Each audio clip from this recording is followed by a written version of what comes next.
Hey everyone, Tin Man here. I don't know if I'm actually live yet, so maybe talking to nobody. Awesome. Hey everyone, Tin Man here. We are back. Gonna be playing the WePlay weekly tournament. I was able to make it to the grand finals. I played like the first day here on stream a few days back, and then played some games yesterday, and then early this morning, and was able to consistently make top 4 in every one of my lobbies. So we're able to get here to the grand finals. This will be best of 3. Should start up sooner rather than later. We're waiting for somebody else to host the lobby, and then we can get into that. So we should be getting started soon in any case. But so best of 3 today. In well, it's going to be 3 games. I'm going to play 3 games, and then whatever our record within those games boils out to be, and that'll be our final placement in the tournament. Hopefully, we can get a couple of first places and lock in first place for $50 for first place. Not the hugest deal, but it's something. And always like competing against other good players to kind of refine my skills and also get a better handle on the meta. Right now, I think ever since the Savage nerfs, I've kind of been a little sketchy on like not knowing exactly what is good, what isn't good. I've been a little like maybe lost. I don't know. Lost might be a way to describe it, but feeling a little bit unsure about how I should be playing in this meta. Hey, Addy Bun Bum, how you doing? Savages still meta or no? So I've had some success with Savages ever since the patch, but for example, let's take a look at my profile of the past matches. I think it was the second lobby. Yeah, so this lobby that I just played earlier today in the same tournament, I got second place. I actually had 5 Savages. It's like pretty much straight out of the previous meta, right? 4 Savages, 3 Hunters. I also had I didn't have Warriors, so I had Necrophos, Draw Ranger, Doom, and like an Axe for Brutes. It was kind of weird, but the Savages felt pretty strong. This build felt pretty good. I was trying to go up to 6 Savages. I just didn't get there before the game was over, and I got eliminated in second. I had just the Bristleback, but I did not have the Sand King. So I think there's potential for Savages. Hard to say exactly, though. I'm not positive if they're as good as before or what the deal is. I do think they're definitely weaker, but I still think they can probably compete. Waiting for somebody to host up this lobby here. It should not be me. It should be somebody else. I guess I can just make the lobby. Because nobody else seems to be doing it. Sure. Copy party code.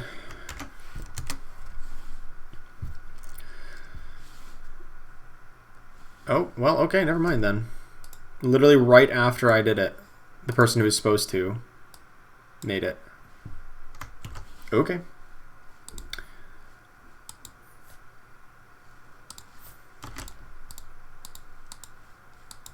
Oh wait, that's not a lobby code. Ugh. Oh my goodness, some people. What?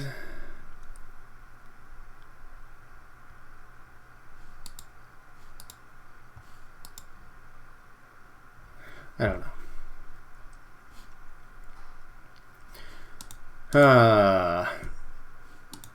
There's a certain person who's supposed to be hosting this lobby so that we can get into it, and they're just not doing it, and everyone's talking in Russian in our Discord chat, so I don't know what they're saying. Hey Hunter, how you doing? Welcome. Seriously, when I play in these tournaments, I have Google Translate open at the same time, and I'm copying everybody's messages into it.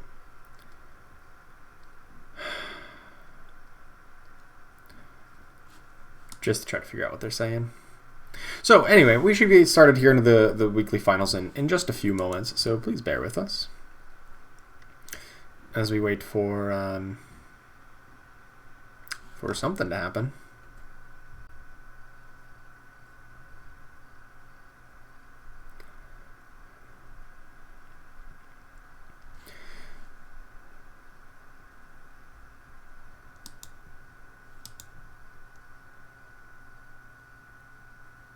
Maybe I should just host the island lobby and try to get everyone else in.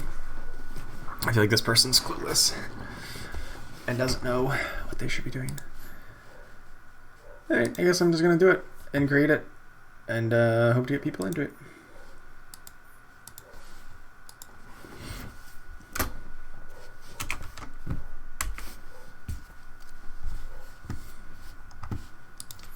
See if it works. Alright, we got at least one person. Sweet. We need to get 8.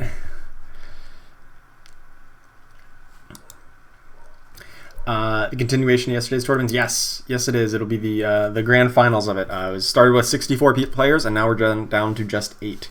So this will be the finals. We'll be playing best of 3. So 3 games here, and with the same group. And so hopefully we can get them. Yeah, I did play the start of the tournament on, I guess it was 2 days ago, really. And then I played a couple rounds off stream, including a round of the tournament first thing this morning when it was like 8 a.m. for me. And I was groggy and just woke up and didn't want to deal with it.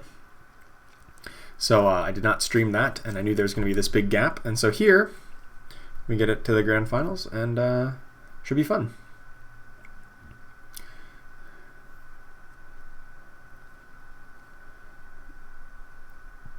Yeah, I did well. I've been doing pretty well in this tournament. Like I said, I've been finishing in top 2 or 3 in all of my groups. You only need a top 4 to progress on, so looking pretty good here. With any luck, we can get this show on the road. It was supposed to start at noon, so 5 minutes ago, but of course we only have 5 of the 8 people here. So who knows how long they're going to take. They have up to 15 total minutes, so another 10 minutes before we force the game without them. But it's the grand finals, and they were clearly here just earlier in the day, so I wouldn't have expected them to disappear so easily. The rules for the finals, so it'll be 3 games, the same group of people, same 8, and just we'll accumulate points based on the positions. So first place will get 10 points per game. Second place will get 7, and then, or actually, second place will get 8, and then 7, 6, 5, 4, 3, 2, all the way down. So there is a little bit of a jump for first place. You get 2 more points than second place, but otherwise it's a 1 point difference between all the different placements. And then at the end of 3 games, whoever has the most points wins. Simple as that. So yeah, that's where we're at. Hopefully we'll get 3 first places in a row and it won't be a question, but easier said than done because a lot of these players have done very well throughout the tournament. So it'll be we'll have to see.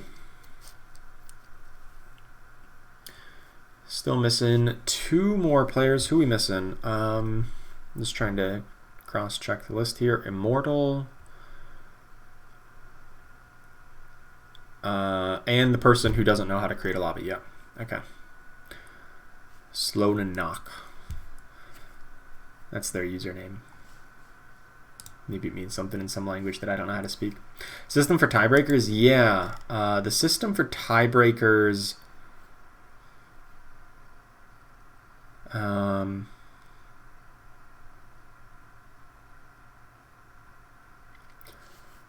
oh boy.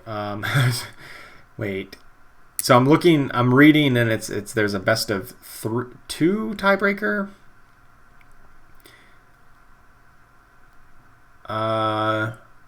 I guess it would just be the difference between won and lost rounds. however many rounds you win versus how many you lose. It looks like the tiebreaker. There's a different tiebreaker for if it's best of 2, which was the whole tournament to this point, which was basically boiled down to who finished better in the second game. They do it in a really weird way, and the math just doesn't make any sense the way they explain it, but the bottom line is whoever does better in the second game of a best of 2 would be the tiebreaker. In best of 2, but in best of 3, that doesn't make sense, at least not the way they formulate it. So I think it's just going to be the most rounds won versus lost, so that's good, I guess.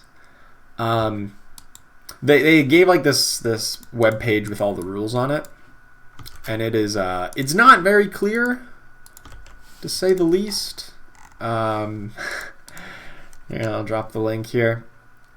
That's the WePlay tournament rules, and it is not clear what's supposed to go on.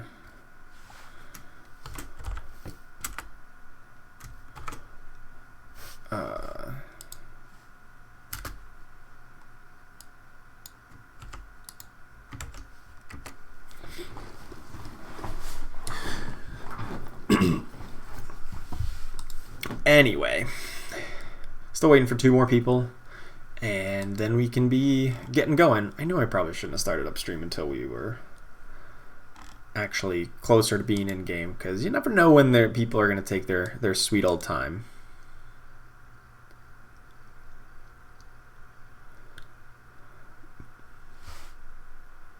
Somebody's typing Russian at me, so we're gonna Google Translate them. Let's find out what they say.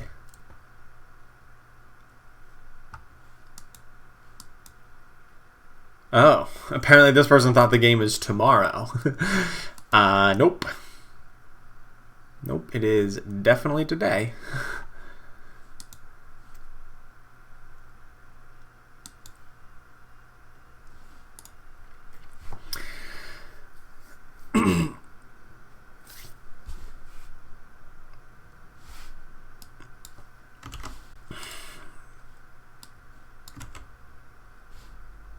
Still waiting on one more. So, sorry. Anyway, we can talk a little bit about what I'm expecting out of this meta here. I've been seeing a lot of like a return to like some warrior builds. You know, not necessarily with savages, but just like warrior hunters have seemed to be pretty good. Knights, of course. Knights are great. And then Bloodbounds. Actually, it seems like Bloodseeker is just a very strong unit. Even though he's been adjusted, it doesn't even really feel like that much of a nerf. So think that is a strong strategy if I can get that going. Spirits are still looking pretty good. Hey Joshua, I will definitely try to get the dubs, hopefully. And Tamay, thanks for the best wishes. Hopefully we can get this game going sooner rather than later.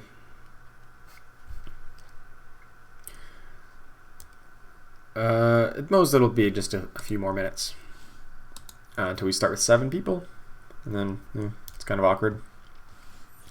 Let's see, what else did I see in some of these other games that I was playing in the tournament that players won with? So some Knights builds. I'd seen, I guess maybe this isn't the best example because I did pretty well in this one. Let me see. I got a 3rd place. Yeah, so here's a Warrior Hunter build that someone was running with, who's also in the Grand Finals here.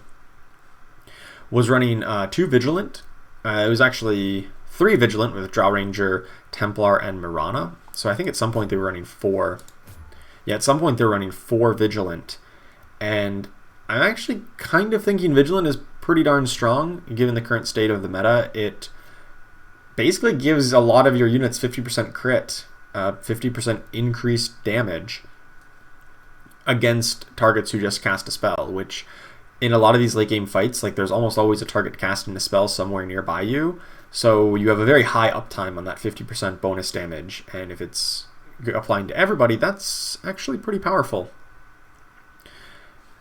And you know, also you can just still be running lone druids. This was running two-star lone druids, no druid alliance, but just running lone druids and just making bears. You know, that still seems like a very powerful strategy. I was running spirits in this game, did not go that well because I was up against a Legion commander who had Deadeye for a while when I got eliminated, which was disastrous for me to say the least, because when she was moving, she's magic immune, which is not good.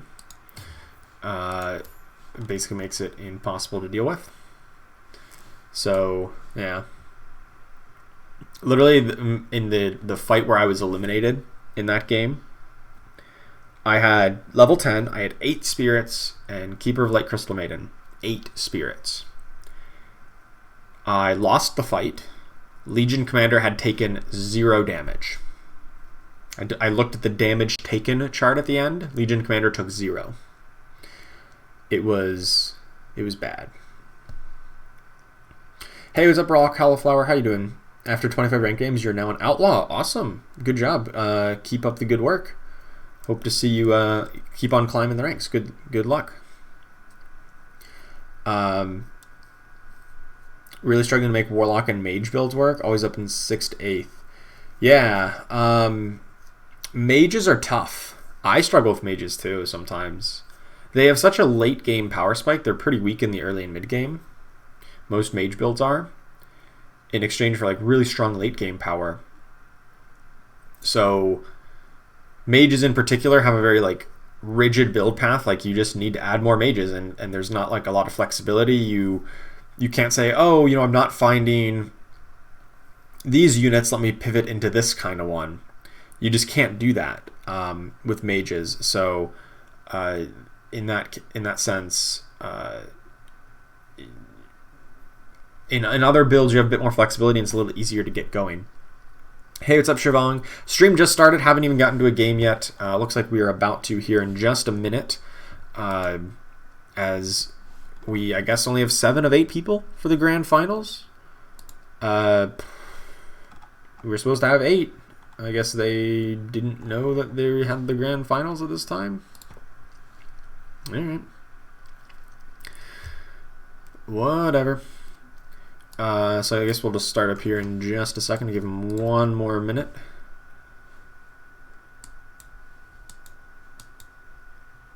Okay. We're just gonna go. Standard mode, private match, hardcore difficulty, bots. Alright. So we got 3 games here in the grand finals of the WePlay tournament. So yeah, let's get into it. Alright, well that was easy. Nice to have proper supplies. Okay. Big whoop. And what can I do for you? Got a turn 1 Snapfire. Alright, so Force Brawny build? I guess, I don't know. Force Brawny build seems fine by me.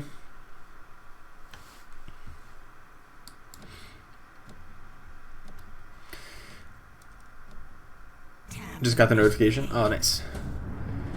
Yeah, it certainly is an opening. We'll see where it goes from here, but I'm hopeful. Did Snapfire get that kill? No. Come on, Snap. You got this. Yeah, she got one. Got one. That's all you need.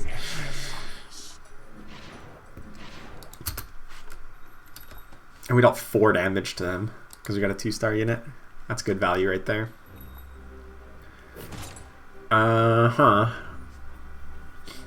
Kaya is probably just a good pickup.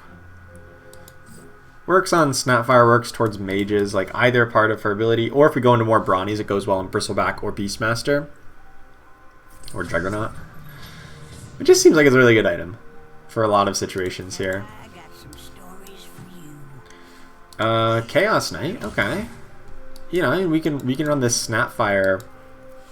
I assume this affects old Scatterblast, right? Yeah, it should. And then Looks like you need some muscle. we can either go like maybe knights into dragons, try to hit dragon knight, maybe, I don't know.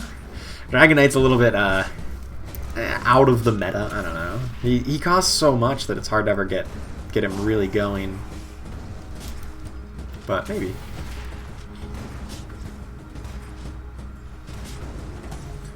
Chaos Knight's getting all the kills. I think Snapfire got that one though. Nice. Alright, Snapfire got 3. I'll take it.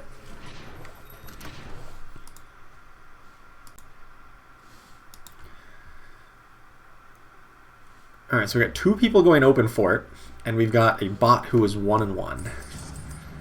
I like it. Alright, I'm not really tied to any of these things on the bench here other than maybe an extra Snapfire, so I'm just going to sell off everything and get up to 10 gold for interest. Just lock that in, pick up the pair of Dazzles here. Rock Cauliflower, thank you so much for the super chat there. Tip on mages, never do assassin builds. Yeah, assassin builds are rough. Well, in the latest season 1, it's very rough. Go to here for tier 1. Would you like to see the assassin builds easier? Well, it used to be bounty hunter. We used to have bounty hunter in tier 1 until like 2 weeks ago. And so assassin builds were like pretty good with bounty hunter. You could very easily get bounty hunter, Nyx, assassin, Queen of Pain as like an assassin core. And they removed bounty hunter, and it's been a very difficult since. I'd like to see maybe not bounty hunter back because he was kind of just okay. And maybe if he was like reworked to like be very different than what he just had like shuriken toss, which I think is like a pretty boring ability for him compared to like his Janata or like track or like some other kind of way to generate bonus gold. I think that would have been more interesting for a unit like him. So yeah, maybe they could rework it and give him like some way to like mess with gold. I think that would be really cool.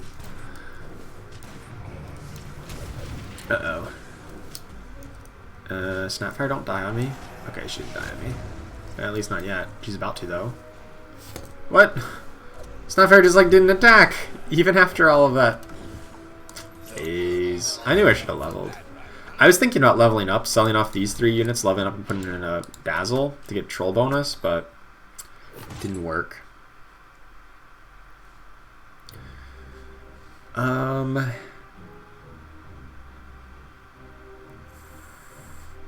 I can do better than these. Vanguard, sweet, we did better than that.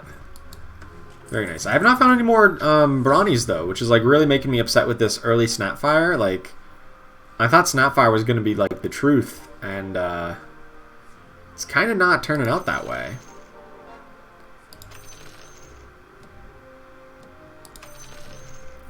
Just want to sell up to 20 gold here since I don't have a win streak.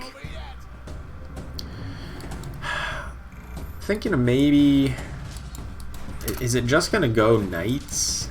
Since I have the trolls, I've got like, I guess I can hold on to Snapfire in case we want to go do Dragon Knight. I know I kind of said it was as a joke since Dragon Knight's so inconsistent, but like, maybe? It seems like the only thing that's really coming for me here, everybody has Bat Riders on the bench, holy cow. Alright, well that solves my question. I almost didn't do that in time. So I'm glad I did it. Alright, let's sell off these 2 and get up to 29 gold, and now if we win, we get up to 30 gold for interest. So we should be good here. Heartless and Assassin, perhaps Vigilant. Fitting than Heartless from a lore perspective. Yeah. Vigilant on melee heroes is kind of awkward, agreed. Unless they stay in the spot that they're in. Like, if they just prefer, if somebody is within range but they don't move for it.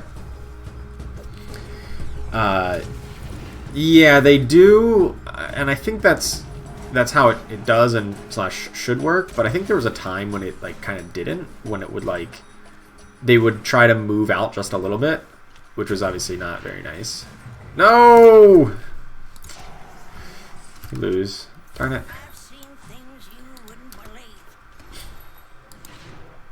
That's alright. We literally lost twice and it was against the same person both times. Hey, Viper! Now we're gonna level. Now that we got Mortimer Kisses coming out, that should be pretty good. X9 thing work in duos? Yes, it should. I haven't exactly tested it in duos precisely, but it should, yeah. If you're... It depends on, like, your team wins. Like, you could lose on your own board in duos, but your team wins because your teammate wins even harder. And that's where you get the bonus gold, is if your team wins, not if you individually win on your board. So, you know, just a little bit different than in standard mode. But I don't play a whole lot of duos, so I'm not, like, 1000% sure on that. I am the path that leads you to victory. None of these are Knights units. Or Brawnies. There's some Brawnies. Real late to the party. How many kills do we have? We already have 12 and a half. I guess I'm not going to completely rule it out just yet, because it does look like Knights are being contested. Well, no, most people have moved off of it. Just one person contesting it. So many people on Drow Rangers. Oh my goodness. Definitely don't need Wind Ranger then. I pick up the extra Snapfire. I just want to keep open my options here. You know, I think a Brawny build, it's still early enough if we get like a 2-star Bristleback next turn. You know, we want to play Dragons with Snapfire anyway, and even though we sold off some extra ones of her, getting this Snapfire up to 3-star is not like my highest priority. Would be nice, but it's not the highest priority here. Let me get you some cookies. Alright, I want the shop to refresh at level 2 here, or level 4 rather, because I do really value the higher odds on the tier 2 units, the 35% odds on tier 2 units. Just because I'm looking for Bristleback, I'm looking for, you know, Chaos Knight Luna, and I think I do want to level up here. Probably sell off Treants. Let's get this Bristleback in. Treant is a good unit. He's a great unit. But I don't really have any plans to play him at any point. So, my opponent has a Treant and a Lone Druid, which is pretty absurd. I really like that the Lone Druid Spirit Bear no longer stops Snapfire from channeling her Mortimer Kisses. I'm still going to lose the fight, but it wasn't because Snapfire got interrupted by the bear anymore. That's nice. That's nice. I'll take it where I can get it. The fact that you got this extra Viper, like... And the fact that no one else is really going Brawnies... I mean, like...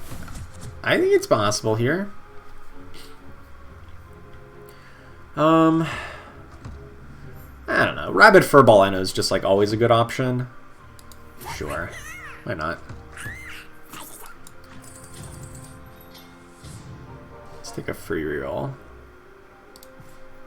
Dazzle? Ugh. It's more of like a commitment to Knight's strategy, which I don't want to play. I want to play Brawny. Oh, somebody is playing Brawnies. What? Oh, that's the bot. Okay. Never mind. I didn't even notice that. I didn't pick a Healing Underlord, but it's never like Enno's bad.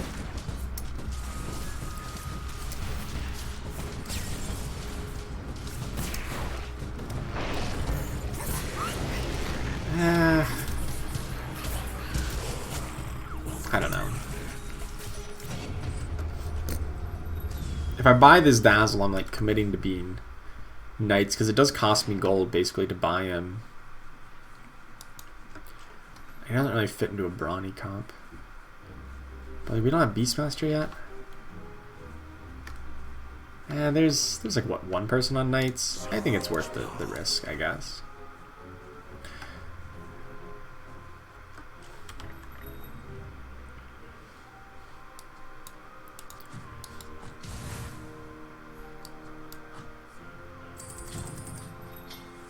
So many assassins.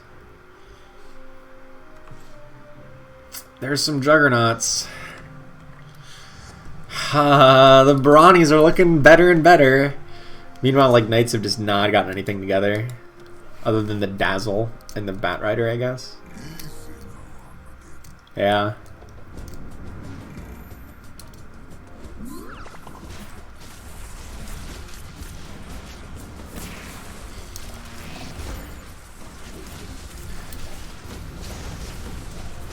Yeah, Snapfire is a really good hero. She does stay relevant throughout, like, really the entire game. Certainly feels like it.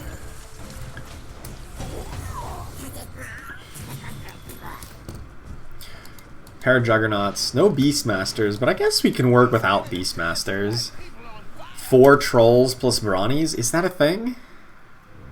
I guess it could be, because Witch Doctor into Disruptor. Troll Warlord along with Juggernaut for Warriors. I could see it. I mean, I think that's my working strategy right now. Yeah, I'm just gonna sell off these things.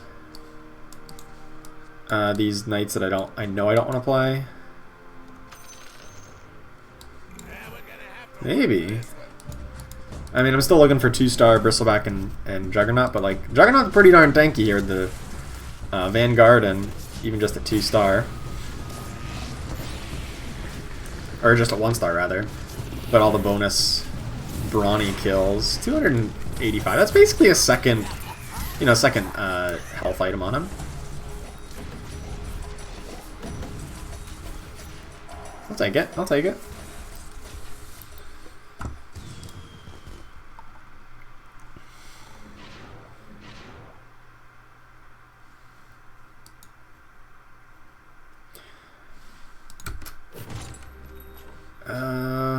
Blade Mail could be pretty good if we get really high health units, so sure. I plan on doing it with my my Brownies, and just a good defensive item on somebody like Bristleback for some 5 extra armor.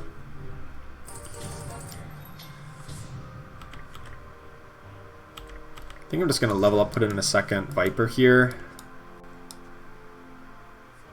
Probably sell off the Pudge and the excess Bat Rider.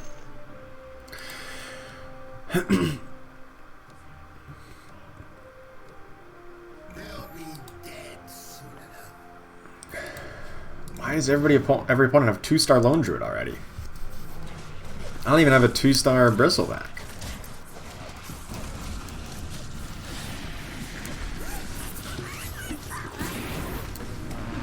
Good Snapfire ult. Is it going to be enough? No. Not even close. 2-star Lone Druid just has 1,000,001 health. Alright, you got me.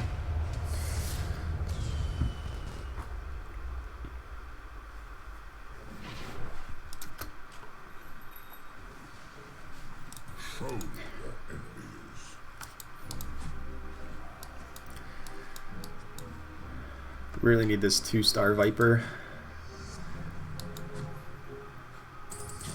Oh! Well, this is a brawny pack if I've ever seen one.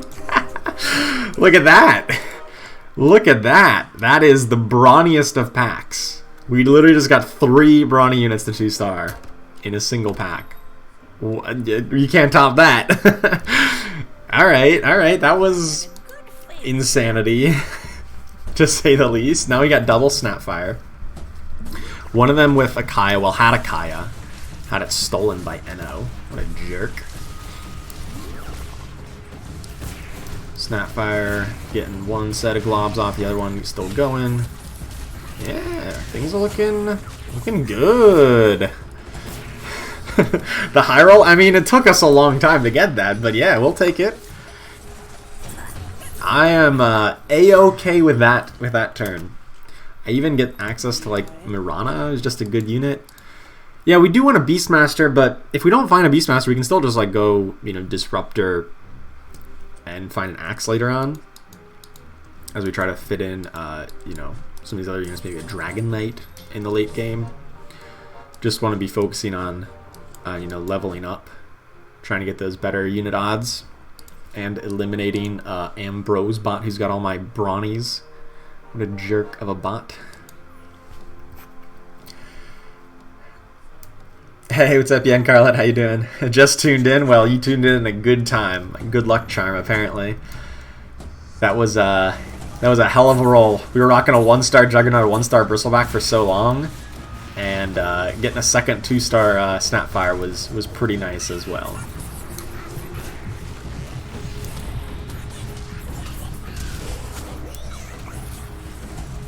God, Snapfire does so much damage.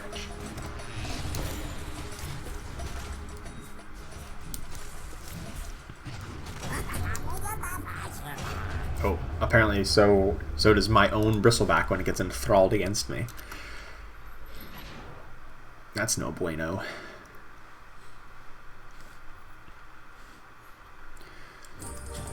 Alright, what do we got here? Maybe a Necrophos? Maybe a Slark? I just like picking up the tier 4 units that I see, just in case we get one of them to 2-star, then it's like, bam, you got a good carry all of a sudden. So, I can see it. Let me get the cookies. We can't plot revenge. We don't even necessarily need to run trolls in the late game if we do just get, like, you know, it's not a great, like, combo, but it could just be that we just find assassins, you know, just randomly. Not the worst thing ever. Why does my opponent have a 2-star Tidehunter and a 2-star Lone Druid? What? What?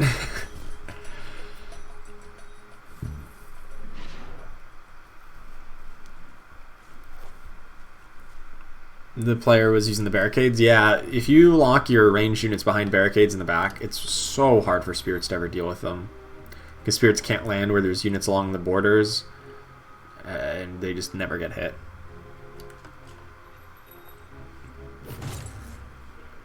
Ooh, Moonshard though. Hello. Yes, please. It was more of a rhetorical question. I understand how they got it. It was more of a me complaining about it by asking that way. But yes, the Druid Alliance almost certainly played a role.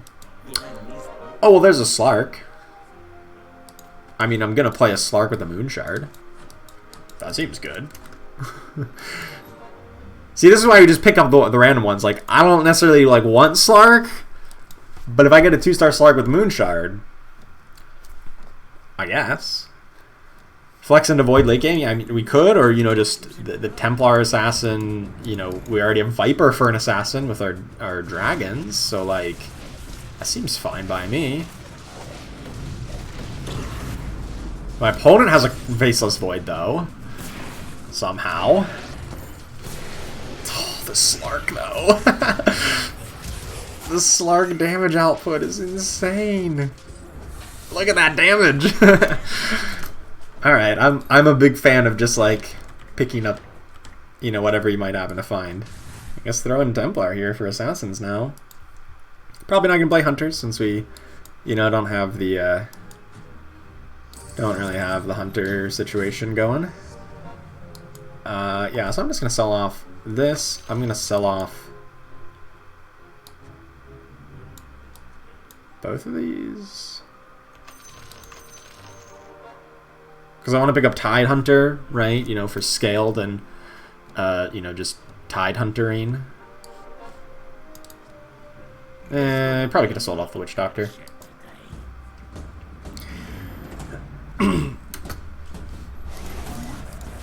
Now we're looking for, like, Axe, right? Or Disruptor. Axe would be nice, though. Axe plus Doom. Good late game options. Why does every opponent have an Enthrall on my Bristleback? It's turning my own strength against me. I can't deal with this many Knights. I don't have that kind of damage. Well, I would if Slark didn't get obliterated here.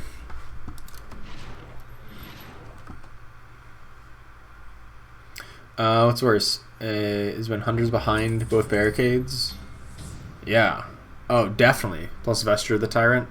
It's a pretty good combo right there. We are definitely going to go for 3-star. For 3-star Slark, for what it's worth.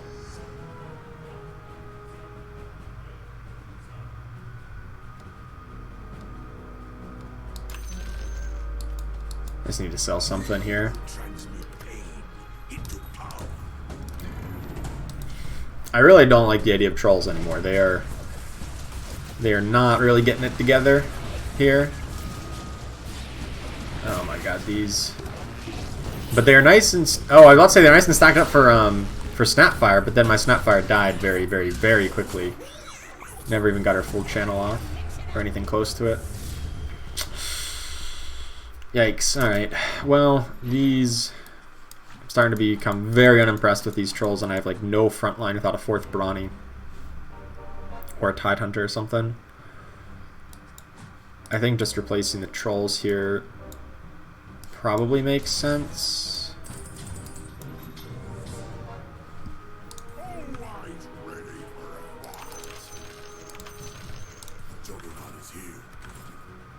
There's a disruptor.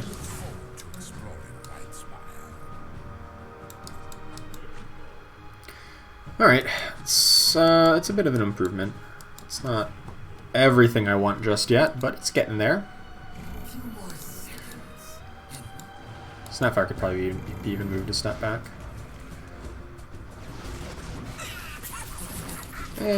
She takes a hit, it's whatever.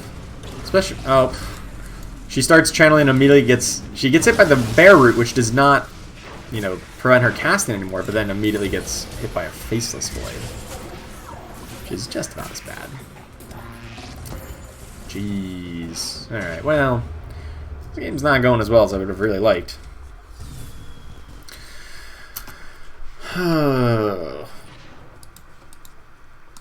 Just need a stronger front line, you know? Need to buy more time.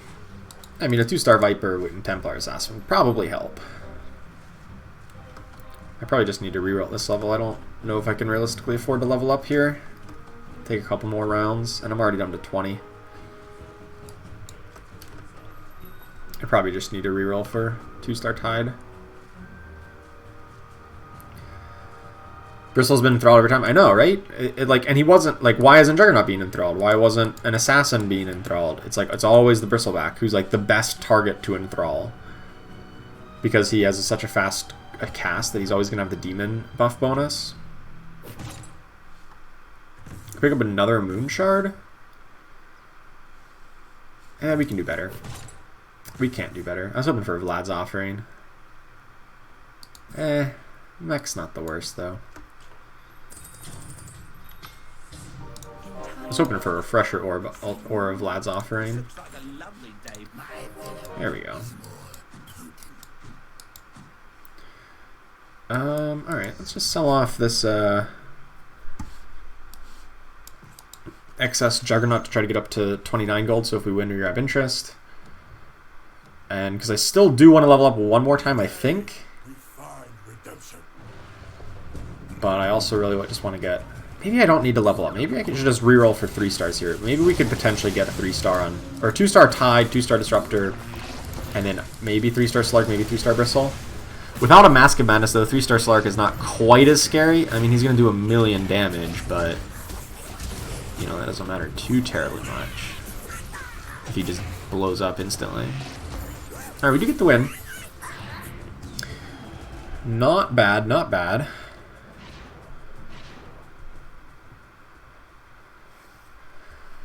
Put Mask of Madness on Bristle. Well, if I had a Mask of Madness, we'd go on Slark, but going on Bristleback if he's constantly enthralled would make some sense. Okay, there's an Axe. Yeah, just gonna put that in. Just gonna get an Axe up in here. I'm gonna give Axe the Blade Mail. And probably sell off these Bristlebacks here. Because I still kind of want to level up and get a Tide Hunter in, now that we did find, you know, our big kind of trump card here in the Axe. Now we got 5 Brownies, but, you know, never have seen a Bristleback all game. Not a single Bristleback all game. It's crazy, huh?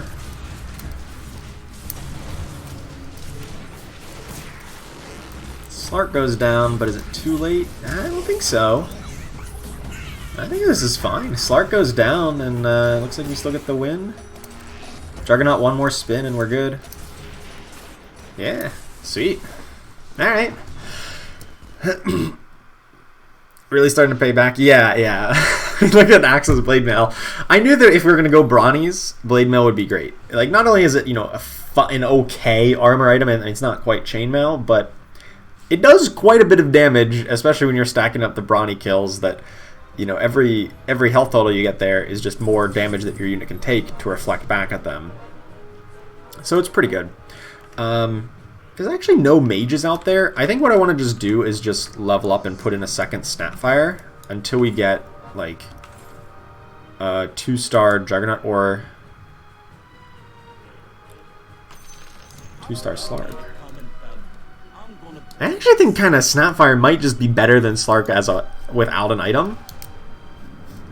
I think if I don't have another Moon Shard or something, this Snapfire is probably better. Like, we get an early thing off, and it actually baits the Chrono Cube, and then the second one comes in after the initial fires have worn off. Like, that was actually huge. Sure. Good stuff. Good stuff. And somebody got eliminated, and we dealt 20 damage to, well, it wasn't first place, but somebody was strong. And then 5th place. Okay, we're at least top 4. At least top 4. And if on the next item round here... Oh yeah, now we find Beastmasters. Late to the party. I don't know, if we find another Moon Shard, I would just put in the Slark. The second Slark over the Snapfire, but I think they both work. Snapfire's relevant? Oh, she is, because it sets them on fire. And fire deals a percentage of your max health per second. So it still scales very well. So that 2 seconds on fire is like literally 6% of their max health to everybody that it hits, because I think it's 3% per second. So it's still definitely relevant. Fortunately, Slark gets jumped on by somebody. Slark's pretty quickly dead. Neither of my Snapfires are casting quickly, but the axe refuses to go down, so maybe I don't get eliminated. That's what I'm hoping for here. I don't take 20. I don't think I take 20 because the bears no longer deal damage. So I don't think we're eliminated. If the bears did deal damage, we were definitely eliminated. Alright, the Lone Druid nerf coming up big here. Alright, give me a good item so I can put in the second Slark. These aren't good items. Vladimir's Offering is a good item. Doesn't help the Slark situation, though. Oh?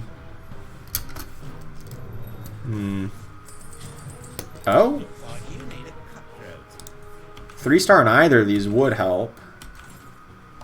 What we got cooking today? Come on. One away from Snap 3? I feel like because of... I feel like I need to at least have one Snapfire like in a position that's like a little bit more vulnerable to like hopefully take some hits and cast quicker. And leave the other one a little bit more secured. I think that makes more sense.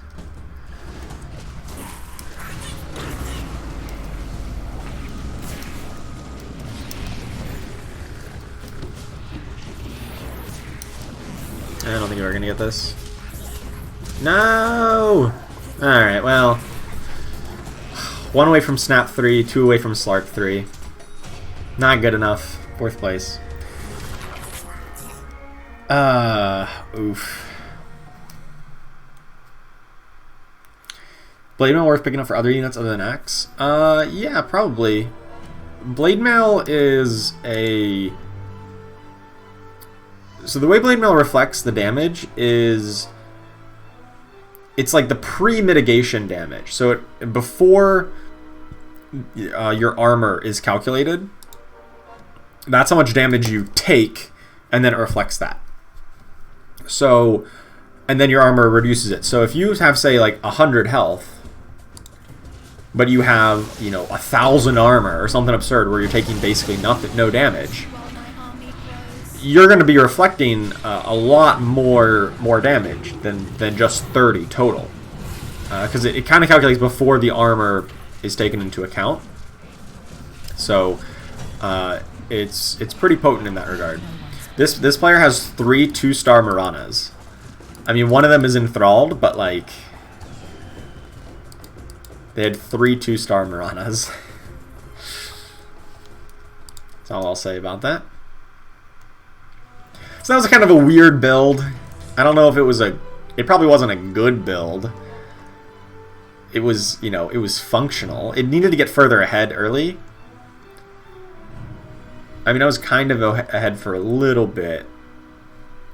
But it also, you know, didn't have Tidehunter or Mirana, which everybody who's ahead of me does have. And Lone Druid. And Drow Ranger. Turns out that's the key units in this current meta, it seems. Lone Druid, Tidehunter, Mirana, Drow Ranger. And maybe Void. Maybe Void is I mean, it was good against me because, like, you know, I'm running a tanky alliance, so having 2 of the 3 remaining players playing Void was not a good matchup, like, just compositionally. So, whatever. You got me.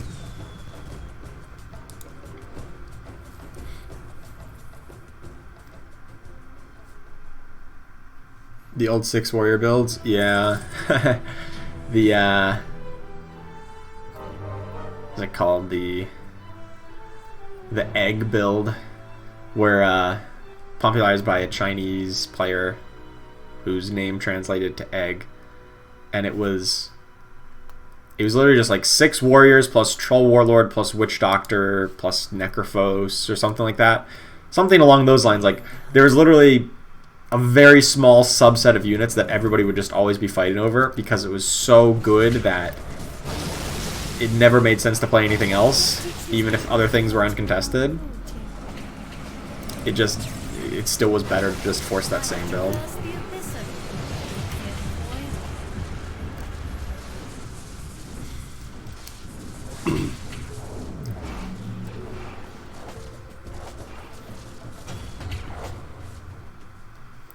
Mirana is just such an insane unit. Like, great damage output from just like her auto attacks. Like 144 DPS at 2-star is really solid. And also having, you know, a 5-second stun. Like, plus 800 magic damage. Like, that's 100 DPS in terms of magic damage, right? Assuming she casts this on cooldown, which is pretty often, she has 100 DPS of magic damage as well, in addition to 144 baseline DPS of auto attack damage at 2-star, and also has a 5-second stun. So, like, Mirana is just pretty insane. She is a very, very strong unit here. You'll pay for your insolence.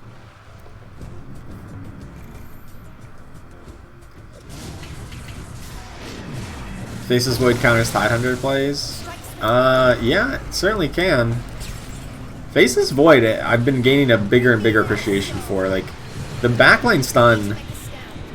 So, for those of you who don't know, when Faceless Void was first introduced, he was super overpowered. The Chrono Cube was just flat 4 seconds all the time. And Faceless Void, and I think it was his attack speed, or oh no, and on a short cooldown, it had like a 12-second cooldown or something like that. It was something absurdly low, like a 12-second cooldown with like a 4-second duration. It was stupidly good, and he was played in literally every comp that you could. And so they nerfed him over and over again, and they made it the Chrono Cube shorter duration 2, 3, 4 instead of always 4, and the cooldown basically once per fight instead of, you know, 2 or 3 times per fight. Which, you know, makes sense, because that's... I think just understanding how he works and thinking about it for a few seconds, you can realize that a 12-second cooldown on that would probably not be fair. It would be if Tidehunter had a 12-second cooldown on Ravage. Like, clearly that would be a little busted. This fight is still going. I got eliminated like 5 turns ago, or more. This fight is still going on. I had no chance of sneaking into the top 3. These 3 players are just so far in ahead of anything we were trying to do.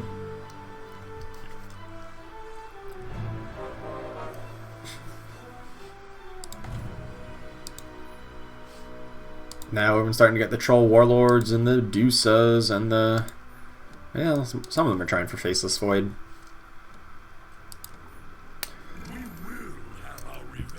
It's really close here. Everyone is in theory in one-shot range.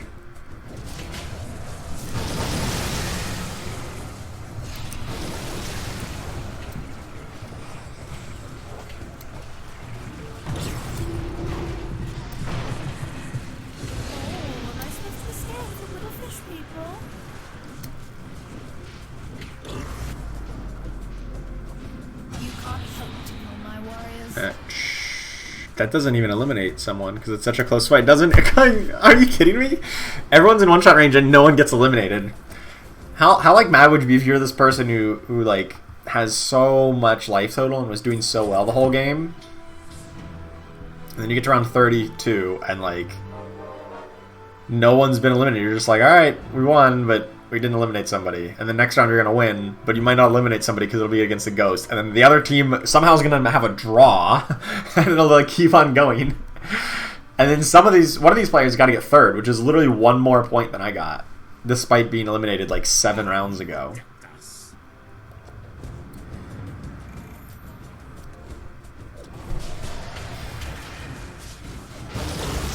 Their Tidehunter still got their Wait.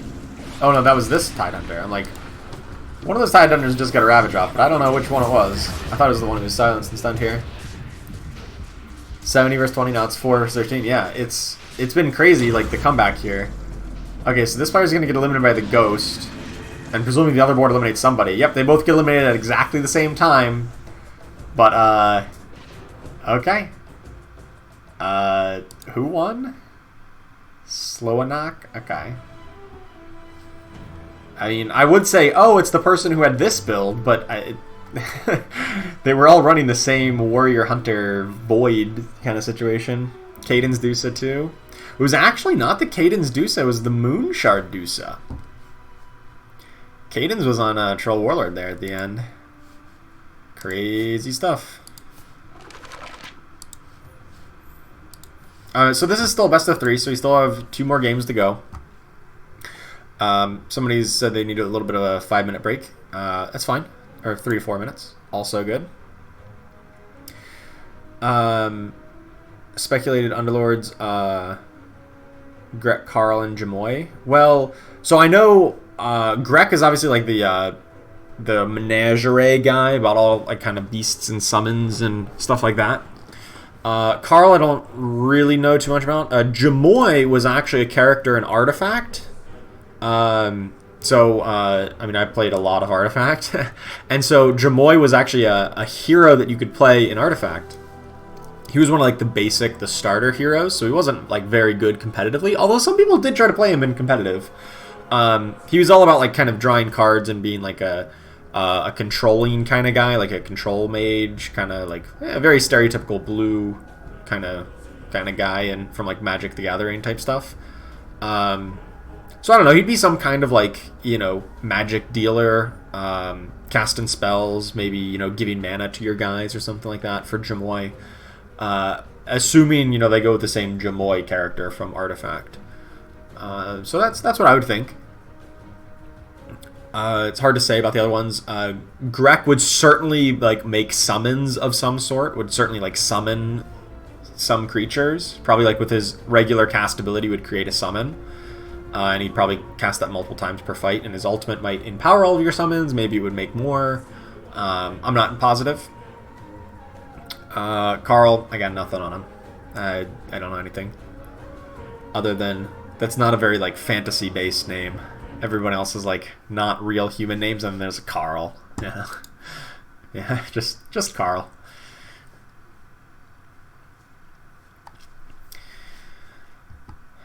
So it turns out the whatever abomination of build we were doing, not so good.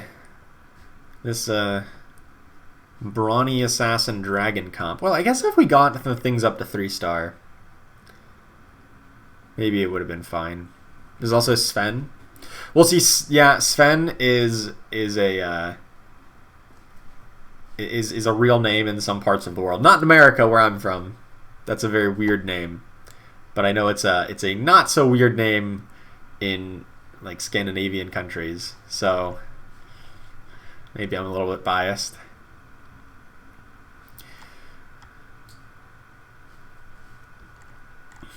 But I didn't think of that one initially. Yes, who got third? It was Zuver. Yeah, this is the person who was at 70 life when I got eliminated. They were at 70 and they got third. They had 70 more life than me. Wasn't good enough. Turns out Void and Hunters is the best play.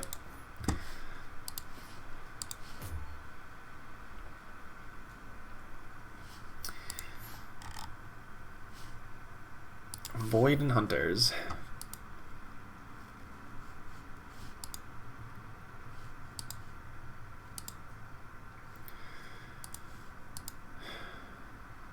I feel like if we just have a more coherent composition. That comp was just so... I don't know what that was. It was something. It was... Yeah. I don't know. It was an attempt at a brawny snowball comp. And since we didn't snowball that hard, it was a little rough. Use patch fix some of the graphical glitches. Nope. That one's still in the game. That one is definitely still in the game. I think you have to go from City Crawl back to the main menu, and then he doesn't have his thing. Yeah. And then if I go to City Crawl and then back, nah, not quite. There we go. So it disappears, and so does his box disappear until it goes through the cycle, and then he gets it all back to normal. No, that's still definitely in the game. Yeah, there's a handful of visual glitches like that. I think also if you just go to the rulebook, like anything that causes it to reload, sometimes it doesn't work. You have to like wait till it gets to a certain point in the animation cycle, and then force it to reload the character. I thought it was just... Is it just with City Crawl, or...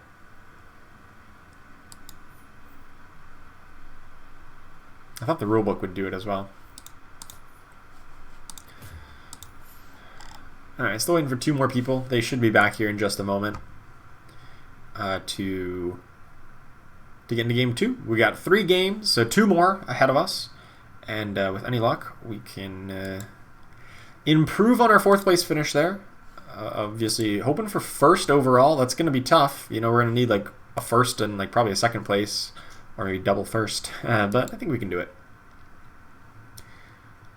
Hey, Techie Dave, how you doing? Thoughts on Warlock builds? I haven't really seen a good one recently in my games, at the very least. So I don't really know like what kind of form it would take, right? Like what would a Warlock build look like? In the past, it would be like Warlocks plus Brutes, because you actually had like Witch Doctor plus Shadow Shaman, and Shadow Shaman was a Druid, and then you could go Druids with Treant Protector, right? Like that's how early Warlock builds would form. You'd go Shadow Shaman, Witch Doctor, Treant Protector, but that's not really a core that you can build off of now. So the only early game Warlocks are like the Witch Doctor, but then where does that go? You know, Mr. Warlock is okay. I don't really care that much for Broodmother. It's also okay. Shadow Fiend is probably your most important carry, but it's like, what frontline do you pair it up with?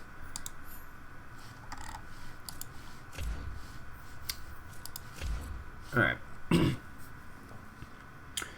Shadow Fiend carry with 4 to 6 Warlocks.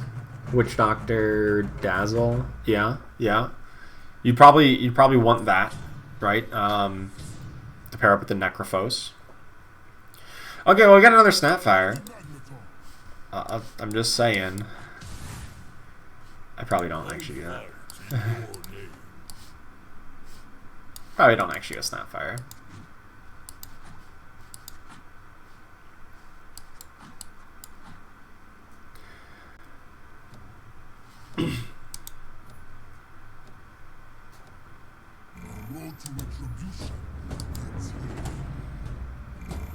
Trolls and Brutes. Yeah, that's what I would think. You'd probably want Brutes. It's just a little confusing, like how that would fit in, like exactly. But I think that's where you'd want to go. It's just I'm not sure exactly how that works out for you in practice.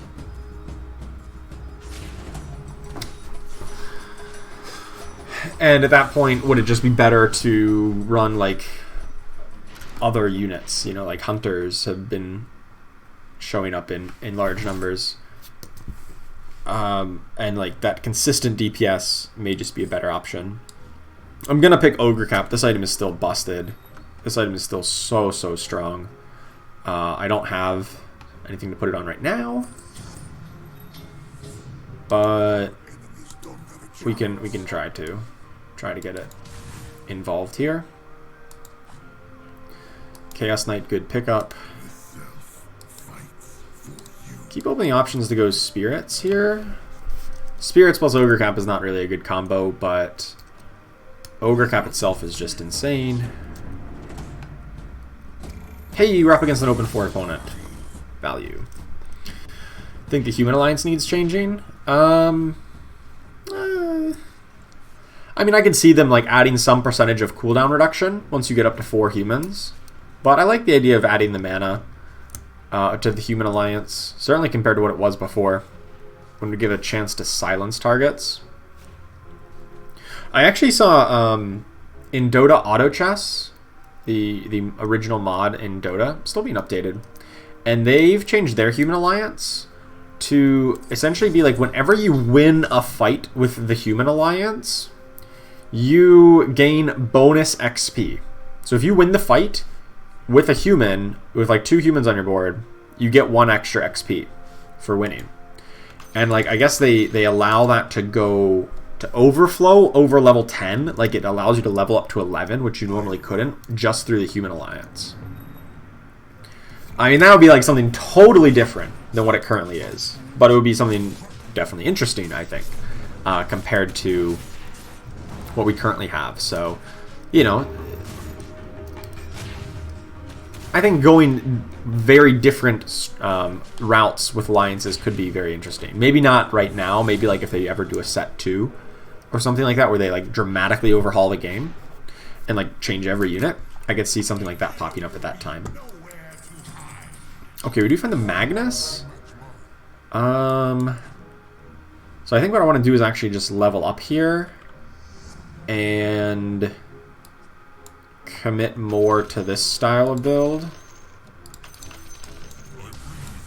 This like warrior, savage, druid, something style rather than knights particularly. So I want to level up and get a 2-star druid in here.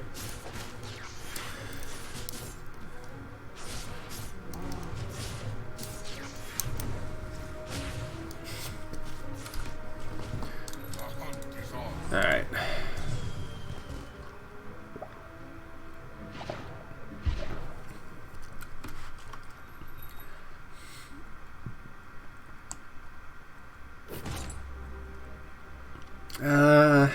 Not a big fan of Armlet in this build. We can do better. Stonehold Cloak's better. Great. And on Tusk, who already has 5 kills. Perfect. Still need a Bloodbound. No Bloodbound, but... Oh, there's a Bloodbound, actually. Hold on.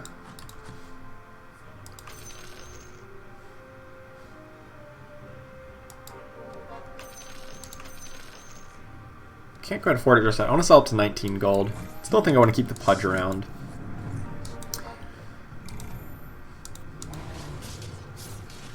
I think that's fine. 2-star Tiny should probably still let us win.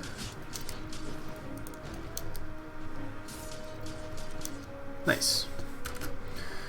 White Spire is strange. And when we next level up, we can throw in the Bloodbound. Or we can just throw it in over, like, Druids. I don't know. A 2-star Nature's Prophet's pretty good. Oh, hello.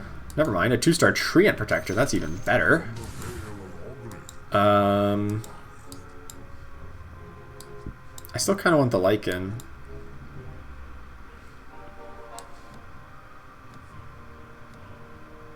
Yeah, it just won't sell off anything. Whatever. We don't grab interest right now. We could go like 4 Brutes. Oh, we got the Treant, we got the Druids. I can see it. I can see it here. Ogre's pretty good. Ogre's probably better than Bloodseeker, at least at 1 star. Gives us Brutes for the next level up. And yeah, we're just dominating this game. Like, this is looking good. We already have, you know, the undefeated win streak so far. Maybe it's 4 Brute time.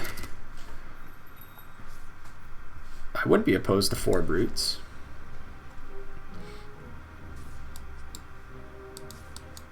Oh, Lycan's almost certainly just better than Tusk, right? Just as like a straight up comparison here. Probably. Alright, I think I actually want to level this turn. It's 1 turn early and it's like 1 turn inefficient. But I think it makes sense based on the fact that we're trying to keep a win streak going. And I can just kind of sell off some Shadow Demons to get back up to 20 gold. So I lose 1 gold of interest, but I probably keep my win streak together. Just because, you know, I'm dominating so hard here. And, yeah, that makes sense here. See how effective 4 Brutes is? If you're a newer player, there was a time, a few patches back before release, where 4 Brutes was, like, the most popular thing in the meta. Like, it was just everybody going 4 Brutes all the time. Maybe that's a little bit of an exaggeration, but they were very strong, very popular. I'm actually going to level again because screw it, I can, and I want to complete the win streak, and I want to get the higher tier 4 unit odds. I didn't hit any, so I'm a little salty about that. But whatever. Throwing a Bloodseeker here. I'm probably not going to go back to Savages, at least not with that. There we go. I still keep 20 gold of interest. I'm at level 6. I'm probably going to complete a win streak here just because I'm leveled up. And I'm up against Vladimir bot? No. Okay. I didn't need to level up. But my hope was that by leveling up, we'd get a better odds of hitting, like, you know, the tier 4 units before everyone else, so we can get that Lone Druid first. Or get that Doom first. And those would be some really good pickups for us. Did not hit them, though, unfortunately. But hey, we complete our win streak. Continue to dominate the game. Maybe we even do play Warlocks. Who knows? Because of the Shadow Fiend. If we get him to 2-star, I mean, I'm going to play him. Don't think I need any of these options. Let's take the reroll.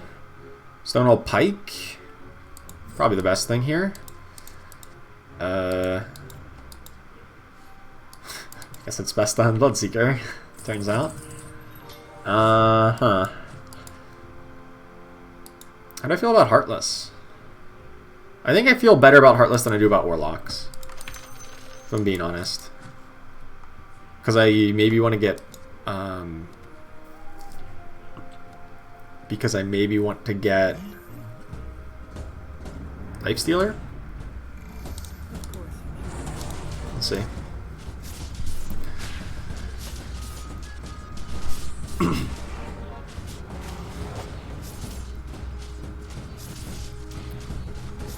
Yeah.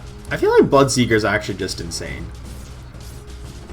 I feel like I should just be playing Bloodseeker in this build. Like 4 Brutes, Bloodseekers, Druids, Heartless. I don't know. A lot of people contesting Drow though. Yeah. But like you really just need her to 2-star. So it's like not the hardest thing to find. These are probably the 4 worst Underlords in the game right now. Our options right here. So that sucks. I guess I can pick the Golem on Essex. We need to find the Drow. Which doesn't go in quite yet.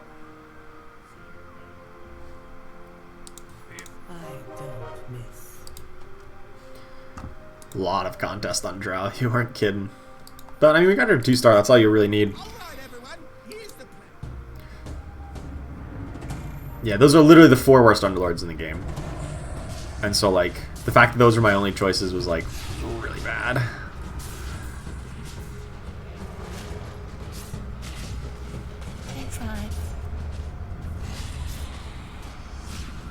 It's so annoying because, like, the Golem is just so late to the fight.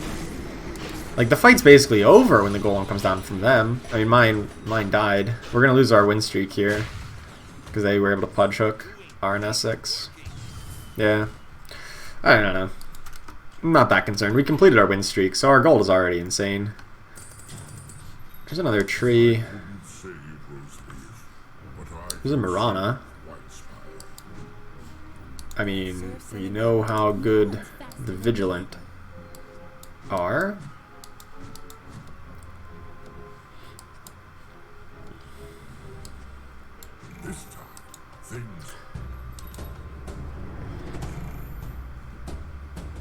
Brute's been looking okay, but we may just get to a point where we just want to transition to that kind of, you know, late game forecast kind of build that we saw do so well in the previous game.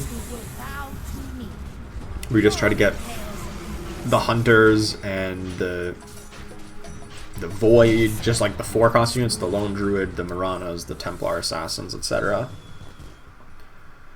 Trolls as strong in Underlords as the other auto chess games. I haven't played any of the other ones very recently to know what their current state of power level is. Trolls are like an accessory alliance that comes, you know, you play it with some other things and it's pretty good. You know, it's never going to be like the game breaker until you get like a 2-star Troll Warlord, and then it kind of is. Then it's kind of just insane once you get a 2-star Troll Warlord online. But, you know, it's not, like, insanely busted all the time, I guess I'll say. It's fine. Has its place. I think it's probably one of the most balanced alliances right now, actually.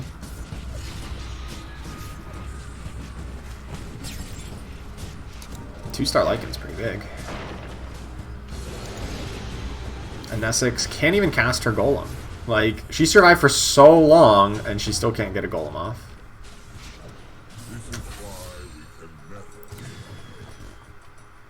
Bloodseeker now better synergize with Heartless at least? Yes. Yes, definitely. I just really like Bloodseeker. In the new meta. And the fact that I have a cap as well helps him out. Another cloak? No, I can reroll for a tier 3 item. Or all the tier 3 items. Pick a Mask of Madness, because Drow Ranger makes a lot of sense with that. And then probably Heartless here makes more sense as well.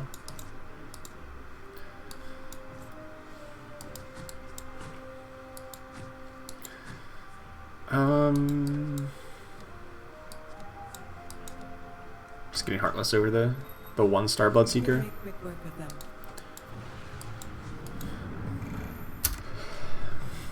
Looking for Tide Hunter. Looking for Lone Druid.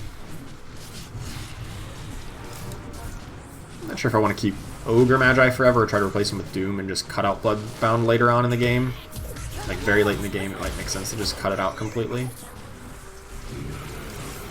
Hey, we finally got a Golem! That's our first Golem of the game. It feels good, man. It's pretty darn strong. Nice. Tiny top DPS. Look at that. Look at that Tiny pulling down the deeps.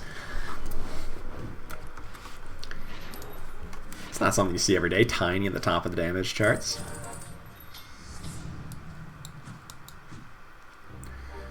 Alright, this build, we just want to level to like 9 ideally as soon as possible to try to get those best tier 4 and tier 5 odds. That's where we're going to make our money here. We need to replace guys like Tiny, Magnus, with Lone Druid, Miranas, Tide Hunters, and so on. Medusas. Happens at round 1 to 4 at most. No, it happened on round 13, apparently. That was the correct answer for that.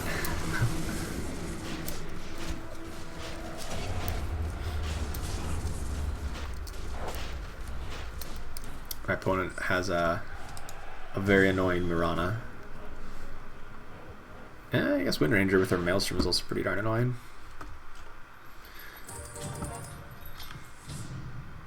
So those are some things. Alright, what don't I want? I don't think we need the Warlocks. I don't think we need Tinies. I am the princess of the moon. Definitely want Mirana. I'm coming for you. Definitely want the Lycan. I feel like Bloodseeker's just not where I want to be. Yeah, it's not.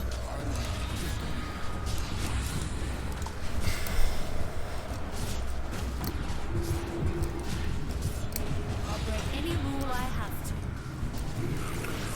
Big Golem. They enthralled my Lycan, which is even scarier. And Tiny was just like not having any of it. Come, druids. Oh my goodness. What the hell? How does Lycan hit that hard? What? Why does he have plus 300 and... Oh my god, he has Bloodbound. Oh my god, it was my Lycan. Ah, man. Oh, there's a Lifestealer. Possibly better than this Pudge. I'm just gonna level, screw it. This is going well now, isn't it? I feel like that round went really quick. Oh well. I thought I should have had more time. What happened to brutes that nerfed them? Axe got moved to the later game so that you can't get 2 brutes online on turn 1 anymore. So it's harder to start the build with them. And a lot of focus has moved to ranged carries, such as hunters, which brutes just struggle against because you can't get to the backline to apply the brute debuff to the hunters who are in the backline. Those are the 2 big things that happened to nerf brutes.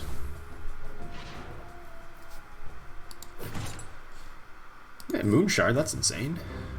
Drop that on the Lycan. At some point we can cut the Ogre Magi. Well, we might just want to keep Ogre Magi. I don't know. There's a Mirana. Alright, Mirana's better than the Tiny now. Sorry, Tiny, your time is up. Honestly, I think Pudge is also gone. Probably so is Magnus. Let me move this here. We don't have like any kills on anybody, but whatever. This is our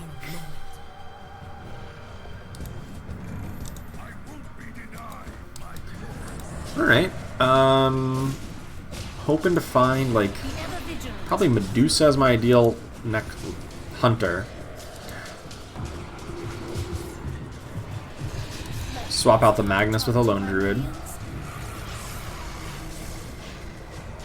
Oh my god, this Bloodseeker though. Doesn't matter how big they get, kill them. He just one-shot the Nesix creep here. 2 bristles. It's way too late to try to get into Brawnies. They're just not where we need to be at the moment. Oh, I should have made this swap, right? This should have been better. Definitely better.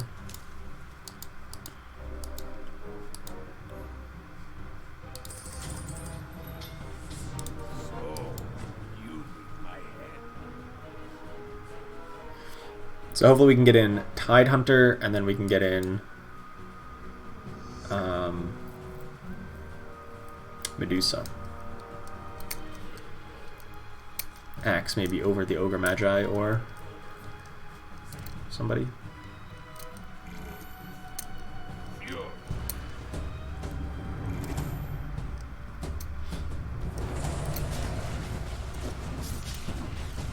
I just kind of like they toss my Ogre back. That means he gets to cast his Bloodlust on one of my backline carries, which normally doesn't happen.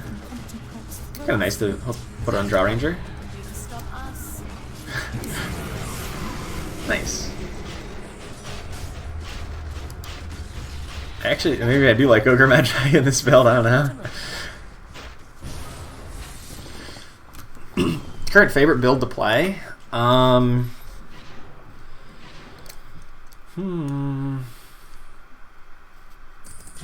don't know, I don't really have one at the moment.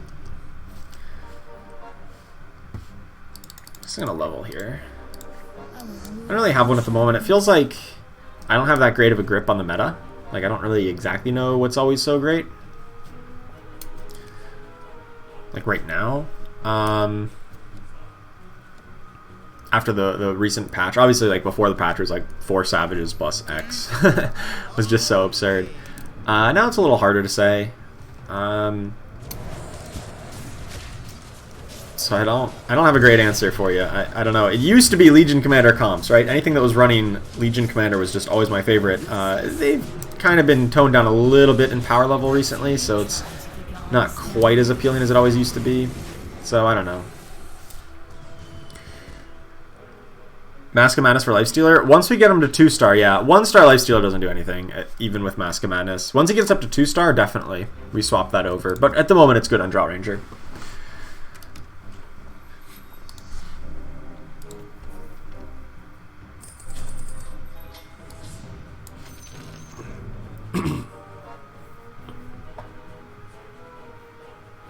Joanna's looking for Axe, Lone Druid, Medusa, Tidehunter, more Lycans.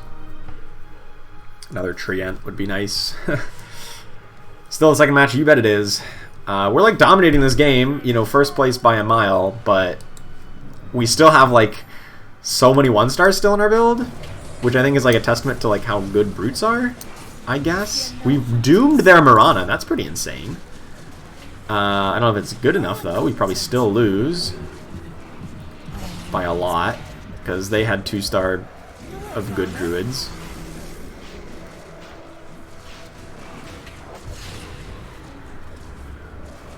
Their Mirana finally breaks out of it. Okay, so we lose, but you know, not by a ton. Sure.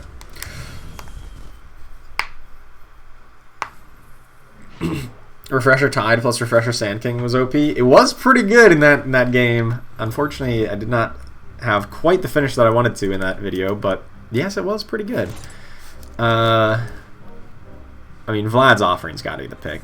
Vlad's Offering and Moonshard are both insane, but I already have one Moonshard, so I'll take a Vlad's Offering here. That on Doom, I suppose. Hopefully we can get him to 2-star.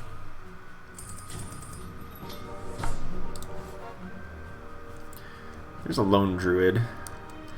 Definitely what I want, but I still want him to 2-star because he's going to replace Magnus. And, like, I'm rocking way too many 1-star units. Tree, Windranger, Doom, Ogre, Lifestealer. This is getting scary. This is getting real scary. Always Vlads all the time. That's probably pretty good advice. If you follow that, you're gonna go far. If you always pick up Vlads all the time, it's a good choice in the vast majority of cases. Good Golem. No, they still got their Golem off. Dang it.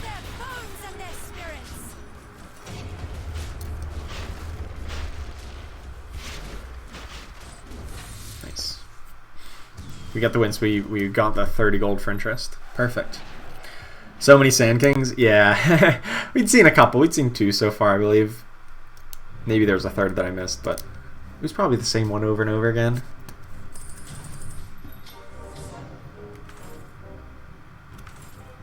Come on, give me something. I'm like finally rerolling them. I don't find anything. Not even a pair of Lifestealers or a pair of Dooms. I'm really just going to level up to 10, because that'll give me even better odds. I guess I'd actually reduce my odds of Treant Protector. I don't know. Gives me better odds of the Medusa, though, that I need.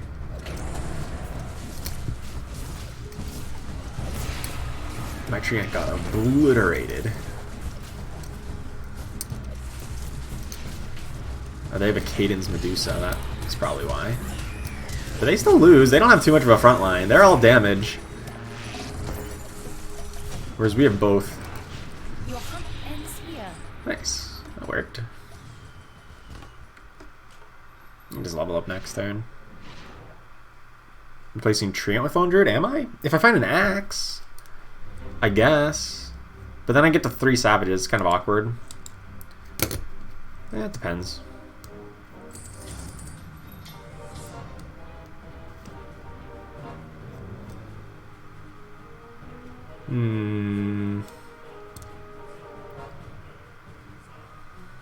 I think I can wait a turn. I could level up this turn with all my gold, but like I don't have anything to put in. So I guess I can wait a second. Yeah, we need the 2-star Tide for sure. He would be the greatest addition. My sentries will strike you down. Nice, we got a big stun on the Faceless Void right before he got his Chronic Cube off. And then we killed him. And then the rest of our board's gone, but Now, that's because our opponent has like our build, but like has also level ups. It's like literally they're the same build, but they have a 2-star Druid and a 3-star Tree, and we do not. And they also have a 2-star Wind Ranger, which is impressive, which I don't have yet. So. Okay. Look at how many Maranas there are. 1, 2, 3, 4. It's 12, 13, 14. Almost every Marana is out of the pool. Yikes. Is Void any good? Oh yeah, Void's really good, Alliance. Faceless Void and the Void Alliance. Okay, there's an Axe. We got him. Now we can do this. will be mine. Moving Vlad's up to the Axe.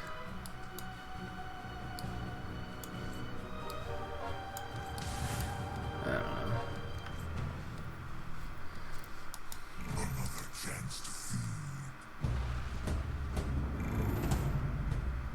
So now we don't really have space for the Tide Hunter.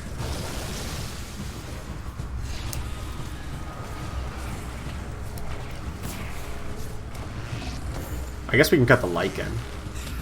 I will never yield. Good work.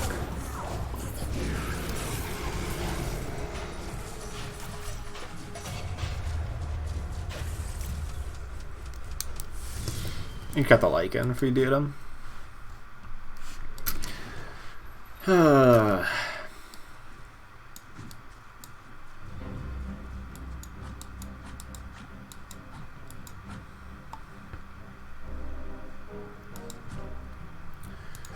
Not even pairs of these things. It's just so weird. Cadence Blade's probably pretty good if we do pick up a Medusa.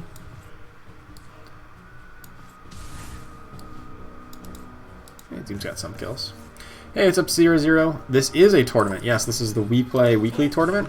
I started playing in it earlier today, or earlier this week on stream. We finally got a 2-star Lone Druid. Finally. Took us long enough. Okay, sure. Tidehunter in over Lycan. Let me just put Tidehunter up there. That seems good. Hopefully I can get a Medusa at some point instead of this Wind Ranger for more carry damage, but in the meantime it'll have to do. Oh, I guess actually we should swap his. Hopefully I can get a 2-star Life Stealer. That'll be the biggest upgrade, I think. So that we can move a Mask of Madness to him and actually be okay with it. Oh my god, unless we just get eliminated here. We're losing hard. Ugh. You're just delaying the inevitable. Yeah, we lost hard here. Want to go to dragons? Because I don't have any dragons. It's like, why not go, like, mages at this point? I don't have any.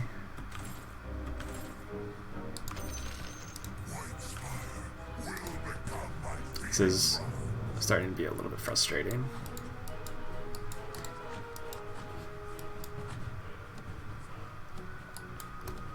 How many 1-stars am I going to lose this game with? 5 1-stars still on the board. That's what it seems to be. Unless we win the fight. You'll tear through your armor like it's nothing. We might win this. Kill their sentries. No, my enthralled Magnus is going to demolish us. Let's teach these people a thing or two. Yeah, I think we're dead. Sucked. Everyone loses eventually, there's no shame. Ugh. Can get 2-star anything? Apparently not. I don't know. I stand by the fact that I think we should have leveled it to 10. Like we did. It's just... we just never hit them. I don't know. So many ones here. We were 17-9. Still had the best record of anybody in the game. Everybody else hit almost all their 2 stars. I guess I mean, they're still level 9, so maybe they, you know, if I reroll at 9, maybe I hit them, but I feel like I give myself the best odds to find just the Medusa to replace the Wind Ranger, which I never got.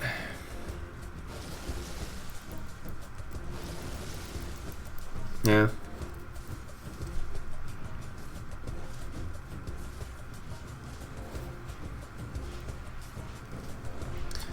Everyone's playing the same comp, pretty much. It seems to be the popular one. Some people playing a little variations with 4 Heartless.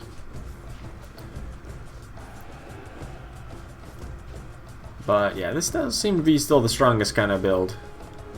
Hunters and Vigilant, still just so good. Mages seem open. We didn't have a start for mages. I mean, if you need to have a good start towards mages. They're not something you can pivot into late game. There's just too many very specific pieces that you need that it's hard to like transition to it later.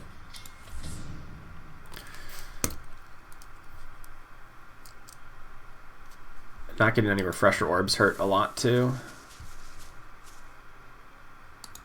No one was trying to get life stealers. Why couldn't we find... okay, I guess there was one other person who had 2 life stealers, but I don't know. We were looking for life stealer or Doom just the whole game. It begins. We finally got a pair of them right before we got eliminated.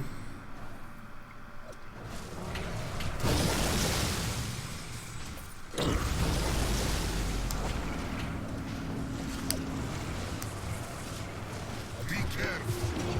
They are looking for a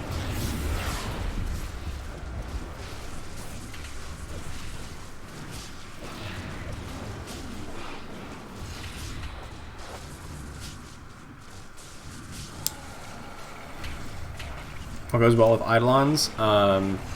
Anything on the first 2 or 3 turns. And then after that, nothing. Eidolons are very, very bad outside of the opening like 3 turns of the game. They don't really do anything once people get 4 or 5 units on board.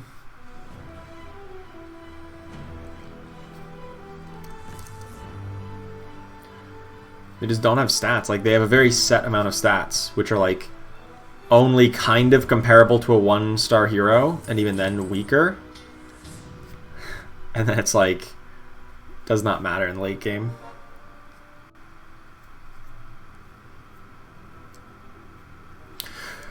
Way back when there were the 6 Primordial Alliance.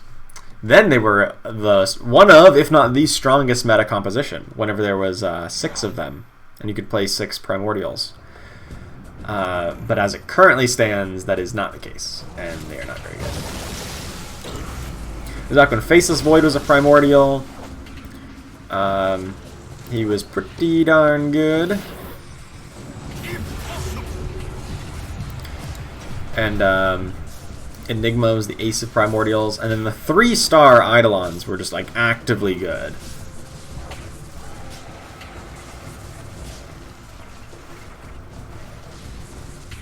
But in their current state, they are not very good. And I'm kind of surprised they did not want to adjust them. You love 6 Primordials? Ugh. They were so bad. Like, so bad for the game, rather. Because they would... they were so bad for the game because, like, whenever they'd win the fight, they wouldn't deal very much damage to the enemy. Because you'd only have the Eidolons left, and like they don't count towards player damage. So like you'd win, but you deal like 3 damage to the enemy, and it's like, okay, we're both at 50 life. Oh, I guess I win this time. I guess I take 3, or like you take 3. Oh, you won that time. I guess I take 4, and like the fights would just go on and on and on and on. It was abysmal. So. Some people left the lobby. Did they think it was best of 2? It's definitely best of 3.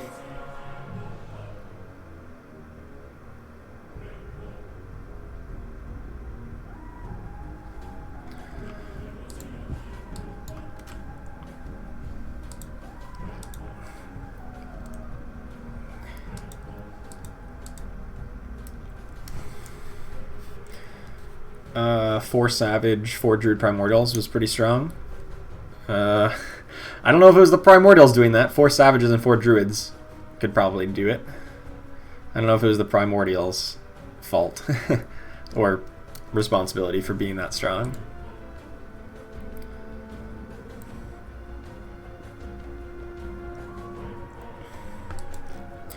I think people just like left. Based on what they said in Discord, they just don't want to play anymore. Oh. Alright. Whatever. We might just have a 5-player game here.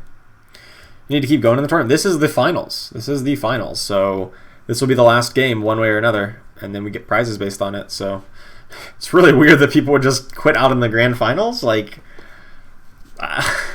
whatever. I don't know. How many games have played for the tournament? So this would be 4 rounds total. So there's 4 rounds, and it was 2 games, 2 games, 2 games, 3 for the grand finals. So 2, 4, 6, 9. 9 total games.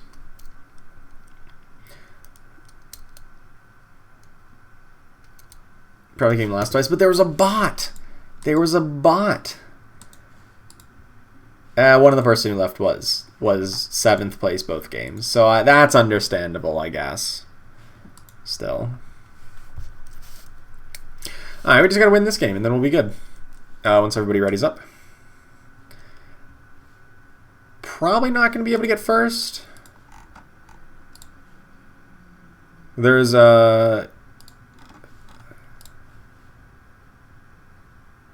yeah. I feel pretty much everybody is. We're probably like live for like 4th. If I win, maybe 3rd. It should be something. Not a lot.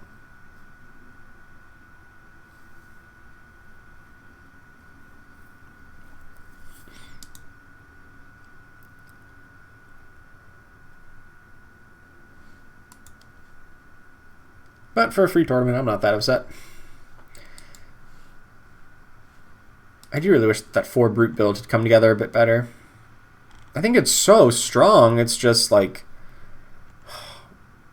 we need 2-star Ogre Magi by round 30. I don't know. I don't know if that's too much to ask, but that's what I was hoping for. I think about 3 Warriors, 4 Vigilant, 4 Heartless. I don't know if 4 Vigilant is as important as 3 Hunters in that comp, but I guess you already have 3 Hunters if you have 4 Vigilant. So yeah, that seems really strong. If you can get all 4 Heartless in there too, but that costs a lot of units though. Costs the full 10 units, right, to do all of that. I generally don't try to play around or like plan around level 10 compositions and say, oh, I want to try for this level 10 composition, because like getting to level 10 is just not consistent. It's very rare that you like can always get to level 10. More often than not, you're going to be playing like the critical portions of the game at level 8 and maybe level 9. So any build that says, yeah, I want to play 10 units, I say that's not like a consistently achievable build. So I generally don't tend to consider it. I consider builds at like level 8 and 9.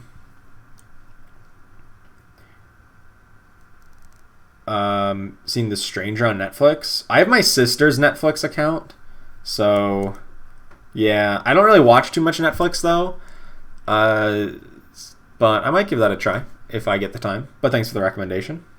I don't really watch too much TV though. Is it 9 units?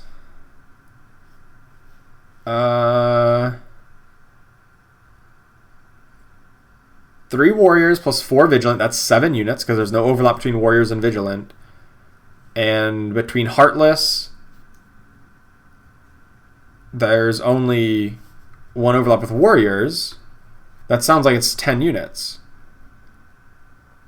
Because like just 3 Warriors plus 4 Vigilants plus 4 Heartless is 11 units, and the only overlap between those is Pudge, a Warrior, and Heartless, so that is -1. I don't know how you get 9 units to do that. Pudge and Drow. Oh, Drow. Well, oh yeah, Drow is Vigilant Heartless. That's right. Okay, you're good. I forgot about that one. Good call. Hey, what's up, Bot Hack? How you doing? Welcome back. Hopefully we can get the remaining people here.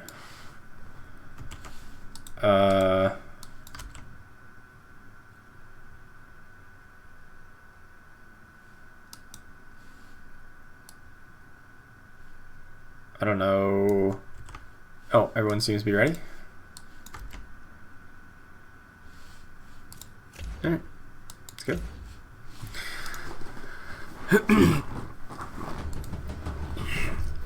How'd I do last game? 5th. I got to level 10, and then I died with only 5 2-star units and 5 1-star units.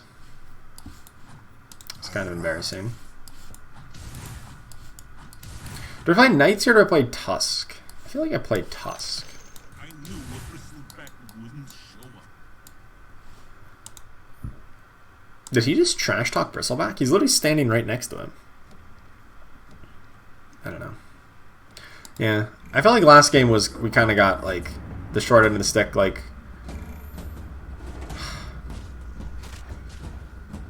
we literally like just didn't even find pairs of most of my units until the end of the game. Even though like most of the brutes were uncontested. The units I was trying to find a 2-star were uncontested. I just couldn't find them. Like Lifestealer, Ogre Magi, Doom. Died with 1 star on all of them. Tidehunter was contested, but we eventually got that. Same with Lone Druid. But like Treant was uncontested. We didn't get that to 2-star for forever until we sold it off at level 10. Axe, same deal. It was some bad luck. I think it's overcap. This item's insane. It hasn't led us to victory yet, but I bet it will someday. Did Bristleback get the kill? Bristleback got the kill. That's beautiful. Oh, hello. God, I hate Whitespire. Okay. So I can do like his Legion Commander Bloodbound thing. I guess it makes more sense to do it like this, right? Give Legion Commander the Demon Alliance so that she actually can maybe win the duel. I just want Bloodseeker to die and Legion Commander to come in and get a duel and win the duel. That's the plan.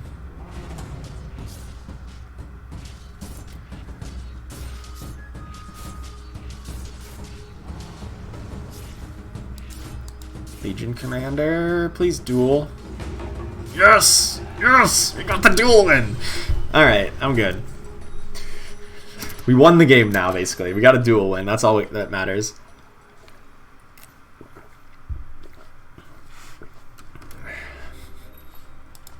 And you know we got a bunch of savages on the bench. That's also nice, I suppose.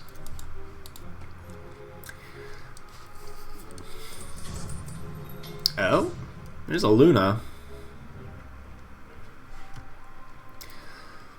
I like a Bloodbound Knights kind of comp. I like the idea. Sorry, Bristleback. You had a good run of 1 turn of being relevant.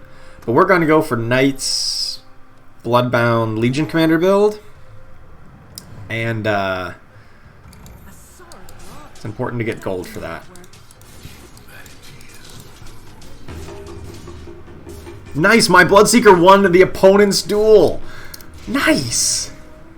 That's awesome. Oh, I'm not going to get another duel off. I don't get my own duel?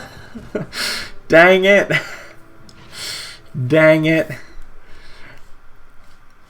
My Bloodseeker won a duel, though. That's pretty nice. Even if my Legion Commander didn't. Oh. Big whoop. I'm gonna do that to myself. Just give myself a big whoop. Oh wait, what? There we go.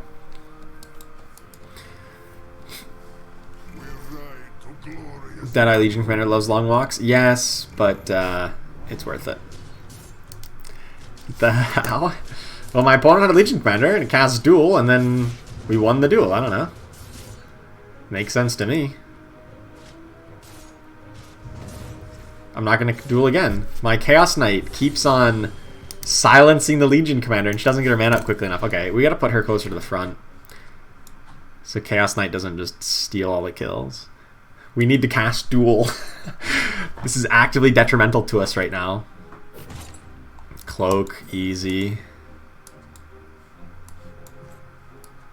Actually, showing Chaos Knight is the most. Actually, you probably should go on Chaos Knight. I throw in Luna.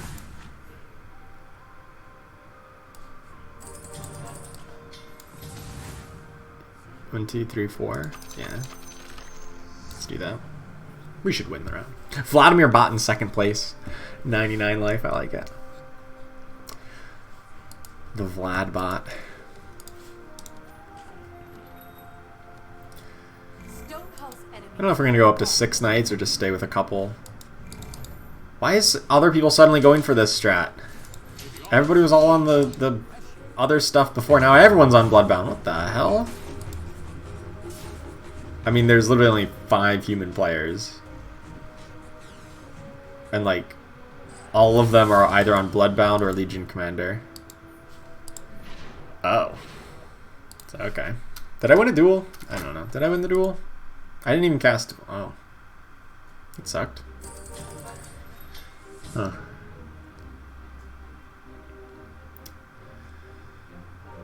Is take a 2-star Luna here? Or do I sell off the Omni Knight to grab interest? I'll hold on to the Omni Knight.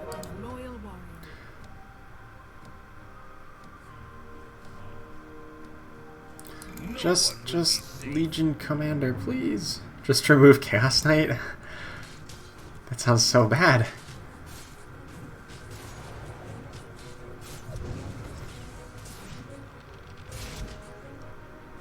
Nice! I got the duel in just at the end.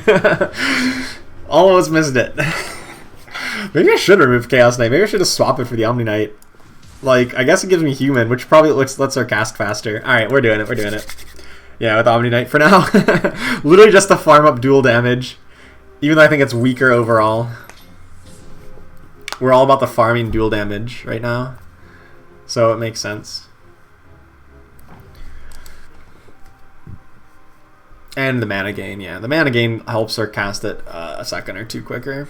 Which is like the distance that these fights end up going is just like a second or two different. How many author Underlord beside you? What does that mean? How many other like content creators there for Underlords? There's a lot. Yeah, you know, a lot is a relative term.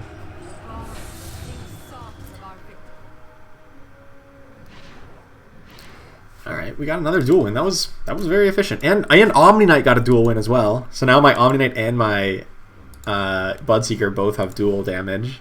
It's beautiful. Yeah, I'm just gonna level here. Throw in another ogre, I guess. Poutine in your mouth. Welcome, welcome to Boss. Thank you so much for the becoming a member, supporting the channel. I appreciate that. Your continued support, I should say.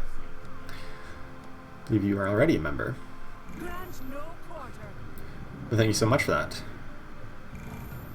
You get awesome perks such as, you know, early access to guide videos. There's my leveling guide is actually up on early access right now, so anybody who is a channel member does get access to that before everybody else for like a day or two. So if you're interested in supporting the stream and want me to stream more and like want me to make more content, please do consider supporting the channel. It would really help. 3 duels in a row, or is that? Do we win other people's duels? Because a lot of other people are running Legion Commander builds here. How many of these? Take another cloak. If my Bloodseeker would ever get a kill, I'd put it on him.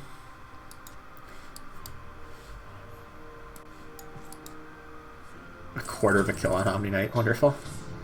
Let's just level. Put the Chaos Knight back in. The cloak. Now hopefully with the Human Alliance, she actually casts in a reasonable amount of time here.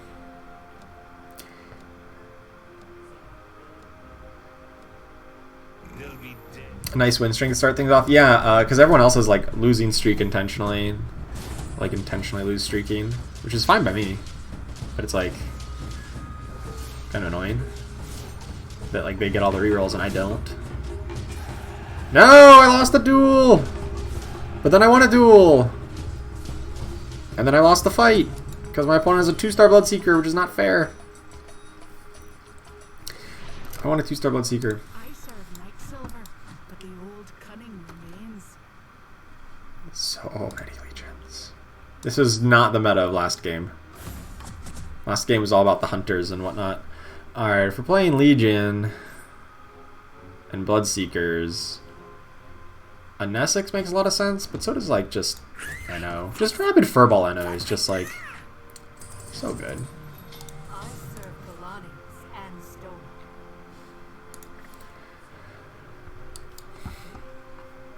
Yeah, I feel like we're just gonna play like, you know, maybe 4 knights. Like from here we just add in like, I don't know, Abaddon or Sven or something. And then just run Bloodbound. Seems fine by me.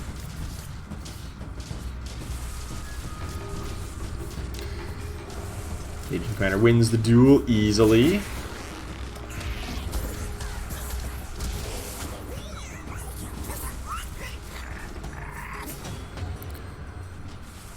Be a nice solid victory here. Good stuff. Good stuff. All out attack. All out attack Eno is pretty good. He's just like such a great default choice. All out attack is just such a good ability.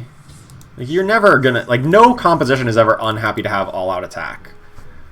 So since I'm kind of like flexing between like, I don't know if I go full Bloodbound or if I go with some more knights or what exactly this is gonna look like in the end, just picking up all out attack is a good option.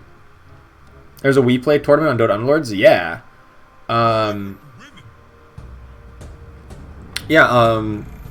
WePlay hosts like weekly tournaments on through their Discord server. They just like, you know, host weekly tournaments. It's pretty small scale. Here they occasionally have done bigger tournaments. This is just like the weekly one that they do very often. So small, relatively small prize pool compared, but you know, still worthwhile. Underlords Pro definitely still exists. They should be streaming their weekly tournament over on Twitch right now at Twitch TV/Underlords Pro. That should literally be on right at the moment.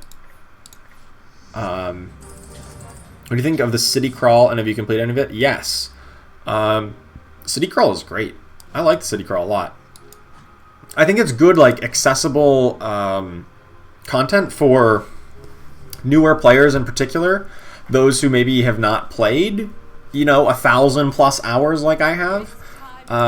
So like maybe it's not the most appealing to me, but that's okay because it's not designed for me. It's designed for more casual players, people who want, you know, that kind of challenge and experience of a more single-player focused campaign, and that's been good. Super.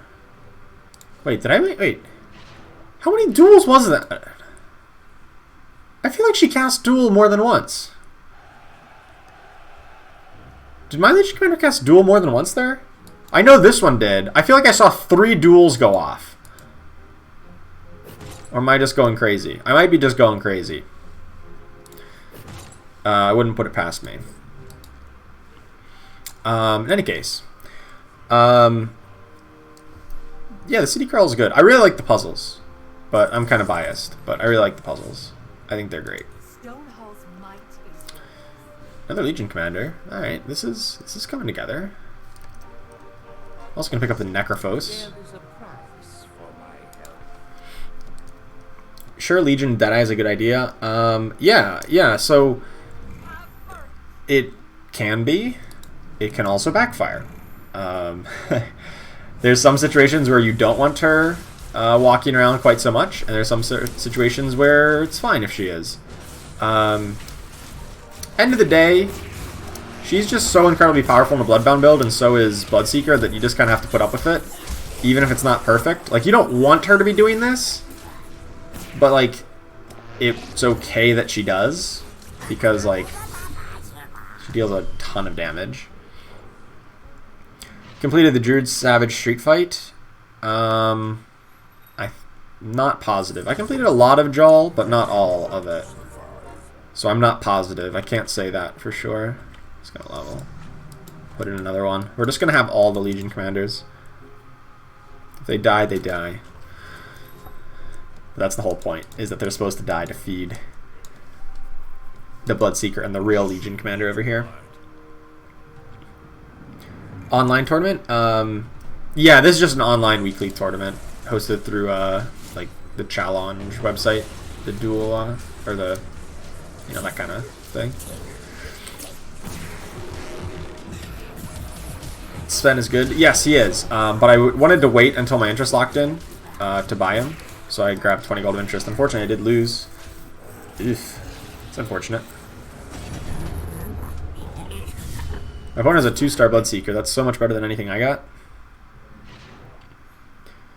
There's a LAN or offline tournament. Yeah. There's been actually just off the Necrophos. There will be one at ESL 1 Los Angeles, which is the next Dota major. In like 2 weeks, there'll be a LAN in Los Angeles at ESL 1. I was casting for like the qualifiers for that. I was not playing in it, so I didn't get a chance to qualify for it. But I was like, you know, I was being paid to cast for it and advertise for it. So I came out okay on the end. But that'll be the first big LAN. The previous WePlay tournament I don't think was a LAN. There was a big WePlay tournament like a while back. I don't think that was a LAN though.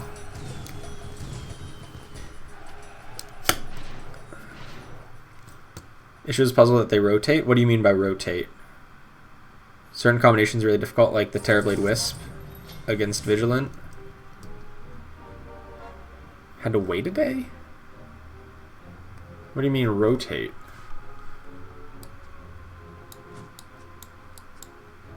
I'm not sure what you're referring to. He's a troll warlord.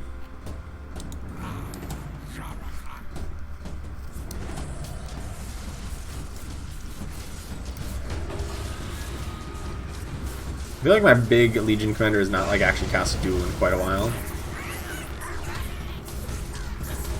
Nope. She has not cast a duel in quite a while. I feel like I need less Legion Commanders on my board. And more like Tidehunter for some stuns.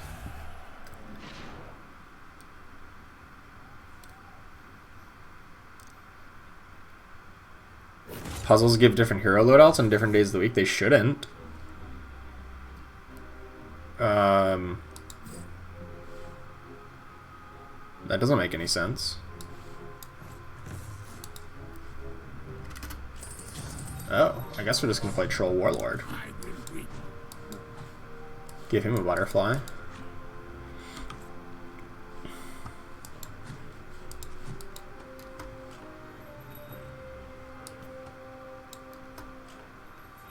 The different puzzles have their own hero pool assigned to them, but it shouldn't change.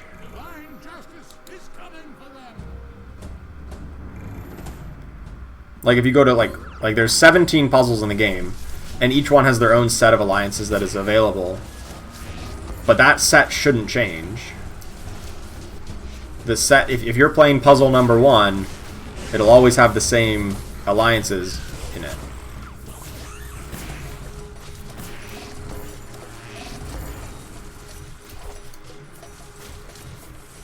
Oof.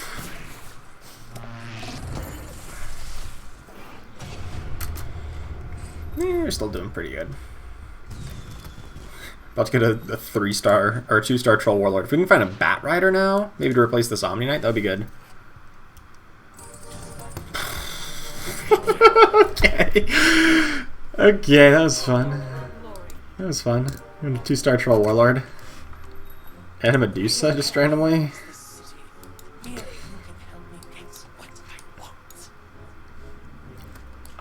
What am I? Why do I have a 2-star Troll Warlord before I have like a 2-star Bloodseeker or anything?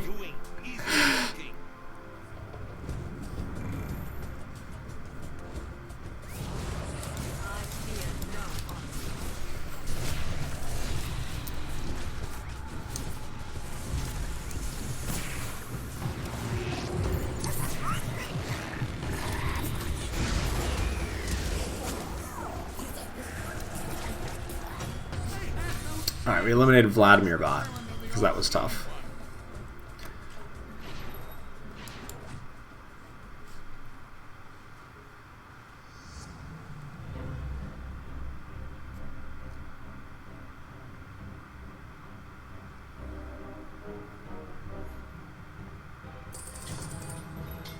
We get another Troll Warlord. What is going on? How do we have 4 Troll Warlords already? On round 19 at level 8. This is highly unusual. Highly unusual. I don't know what to make of it.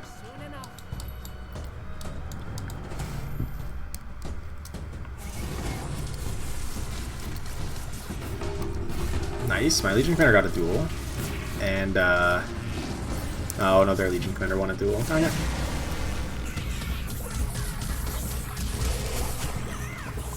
Oh wait, that's Gwendolyn bot. We should eliminate them here. What's my current spray thing? The board spray? Fail. Giving them the fail.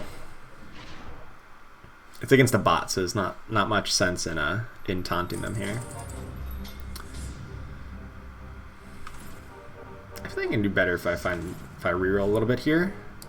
I know I want to replace Omni Knight with like Bat Rider. Come on, give me a Bat Rider. We're lucky. Or like a 2-star Sven or something. Or another Bloodseeker. We still somehow running a 1-star Bloodseeker. Your opponent sprays with like it's missing textures. That's weird. That's definitely a visual bug. I've not seen that, so I don't know. I've not seen any kind of visual bugs like that, so it's, like I said, really unusual. No, Chaos Knight. Oh, he almost dodged them both. They had huge hitboxes. Damn it.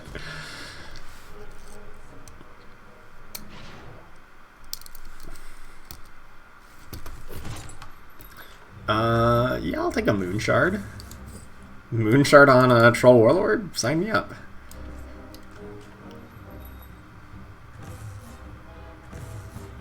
I think we may actually end up cutting Bloodseeker for another Troll Warlord.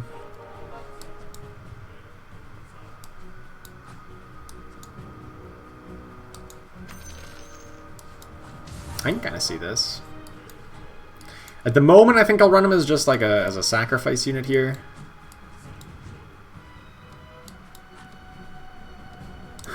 I don't know why I'm getting so many Troll Warlords.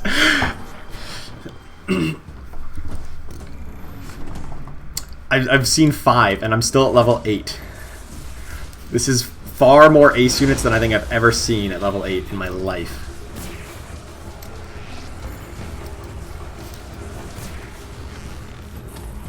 So I don't know what to tell you.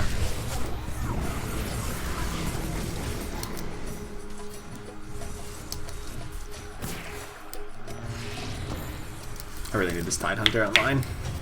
Tidehunter 2-star needs to happen.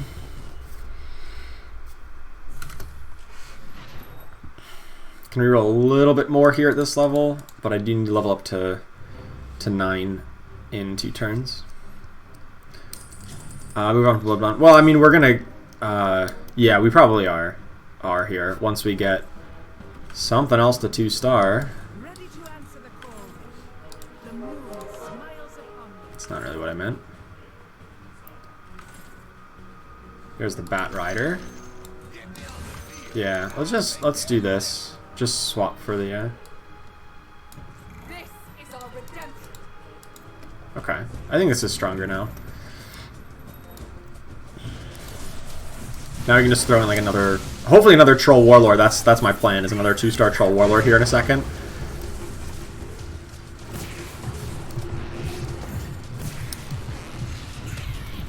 My opponent had a 3-star Bat Rider, which was problematic for me finding my first Bat Rider. 5 trolls level 8. Yeah, I know, right? It is pretty stupid. I am not going to debate that at all. It's pretty silly the way that worked. But that's what our luck has been, so I will take it. Get a Sven, get a Chaos Knight, get another Medusa. I'll probably just put in a second Legion Commander, actually.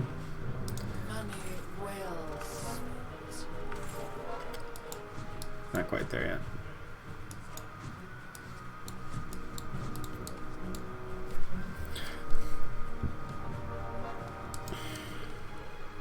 I knew I shouldn't have counted on you. Oh, this should be back on. Oh yeah, that's definitely better. Tide Hunter, nice. Stun from 100 to 0, perfect. Not that 100 to 0 was really that much damage, or that long of a time. Hey, we want a duel, perfect.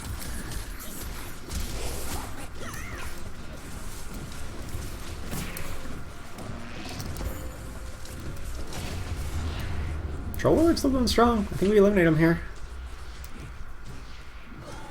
Oh yeah.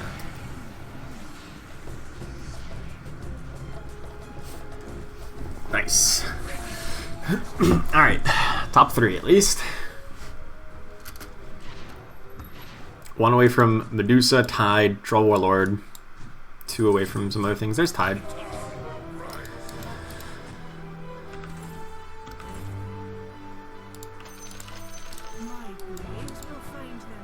Alright, good stuff.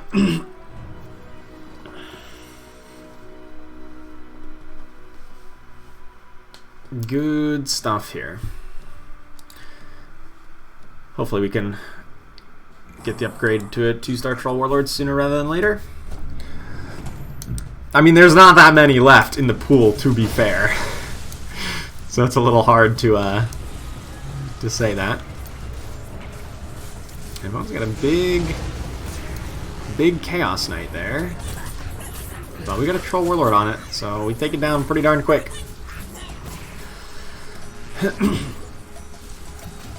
Alright, good stuff here.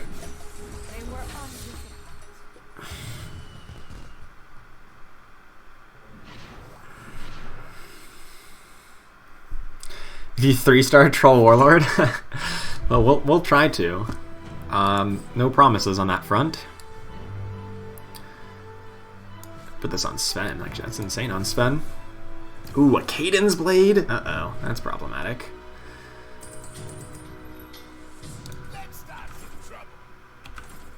Hey, there's the Medusa. Sweet.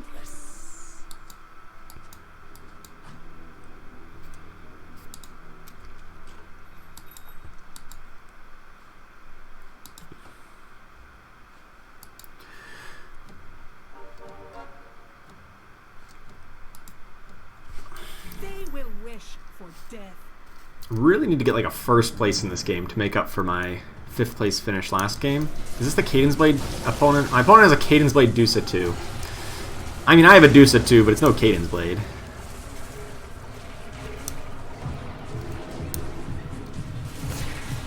Hello? All out attack. Is this good enough? It didn't hit the Legion Commander? What? Did it not hit the Legion, enthralled Legion Commander? That's weird. I don't know. Yes, this is the last game of the finals. Some people like just randomly dropped out, like just decided not to play the last game, which was kind of unusual. So I don't know why they did that. That's why we have less than the maximum number of players in the lobby.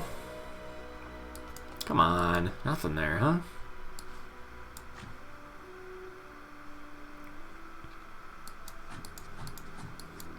Actually, just want to have Medusa adjacent to, or like have my knights adjacent to knights. Legion Commander counts as a knight, so want her there. Is it the same one we just faced? It is. What the hell? I mean, we made some adjustments, so maybe it helps, but oh, it does help a lot, actually.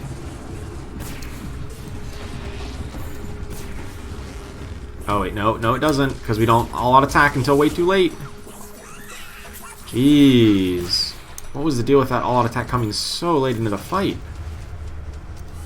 It's like they cast Enthrall, which should have been at the same time. They cast Enthrall, got the Enthralled unit. The Enthralled unit cast before I got my all-out attack out. Even though they've got the same cooldown. 10 seconds.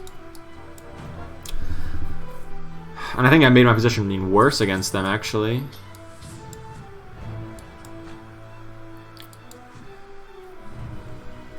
Because Medusa was not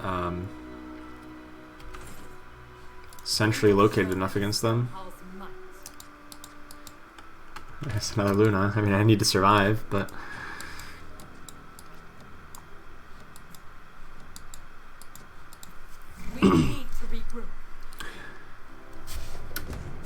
Oh, and now this is worse position against this opponent. That's not that bad. Medusa's still in a good spot. Mainly just looking for like the Medusa and Tidehunter stun radius. It's the important part.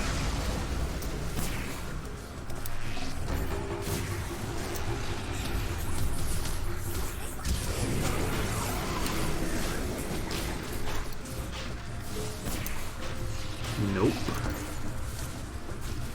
Wow. 5 Troll Warlords. On level 8, can't even get the 6th. It's rough. Was everybody else running? Did everyone else have trolls? Everyone else was on knights. 2 of the other ones were picked up by my opponents. Didn't notice that. So there's only 3 left ever. So pretty low odds of finding them. Both opponents had a 2-star Luna, which is obviously hurting that possibility. And they both had Caden's Blade, which sucked. One away from everything. So, it's unfortunate. You know, like the Noble gear, you have to complete the full city crawl for both, for that Underlord. You complete everything in the city crawl for them.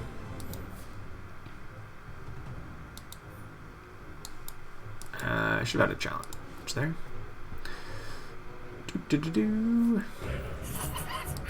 Nice.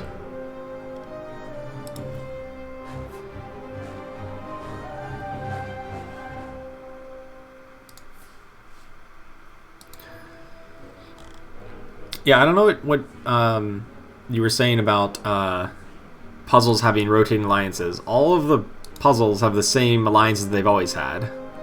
Like, this one has always been Vigilant Summoner Insect.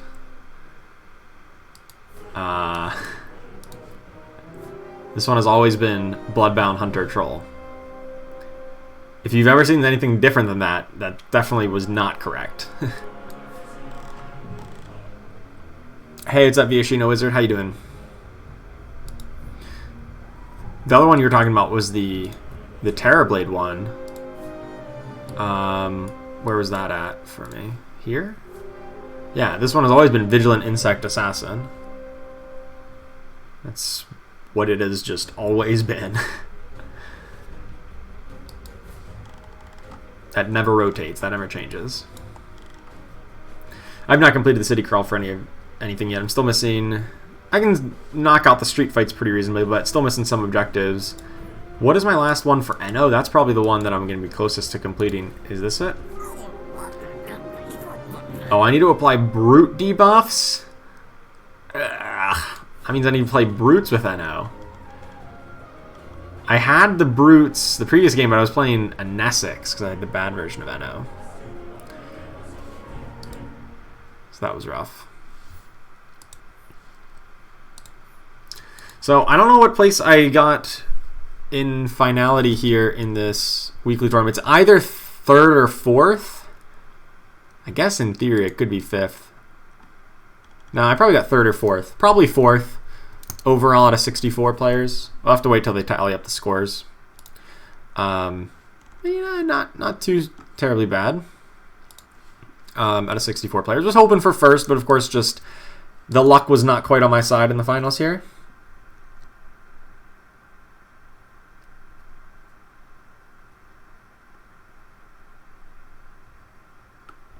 You got Vigilance and a few Assassins.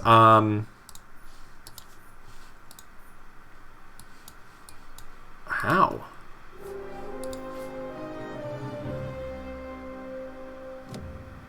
like, in your shop, you can just click the left and right buttons and scroll through everything that you want to get.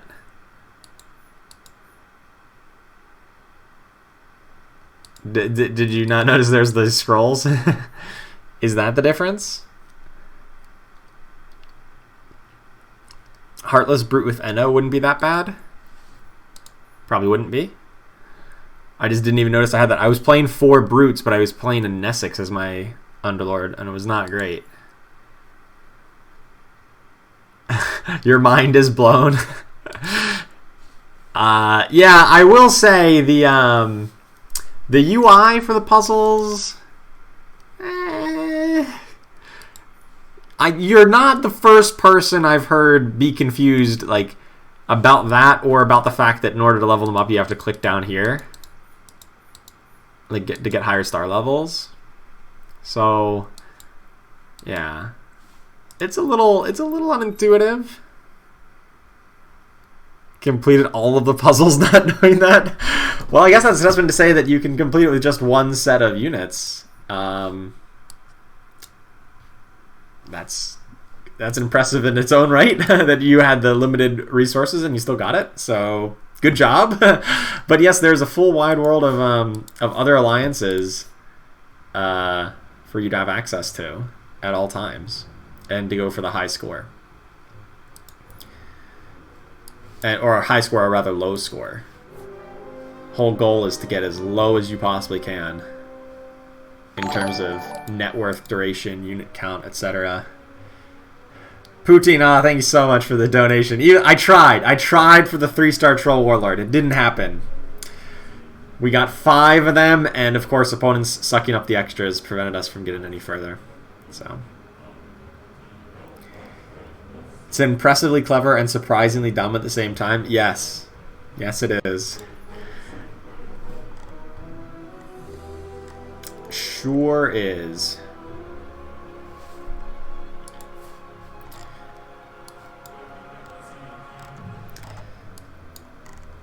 I kind of like... I really like the puzzle. That's my favorite part of the city crawl for sure.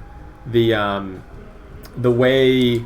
Like, it's not very hard to beat them in the first place, right? Like, the limits are, like, really high on all these. And, like, you know, you can beat them if you just go close to the limit, right? Like, you can just brute force them in a way. But, like, somebody getting this one done with 4 gold just, like, blows my mind. I don't know how that was possible. But Blaze, the people on my friends list, Blaze and Nando got it done in 4 gold. I just don't know how. But they did it. Took me 33. I mean, I probably could do more, but I played around a lot with these, and it's the impressive one is going for these super low scores. That's what's most impressive to me. Where's that puzzle? This puzzle.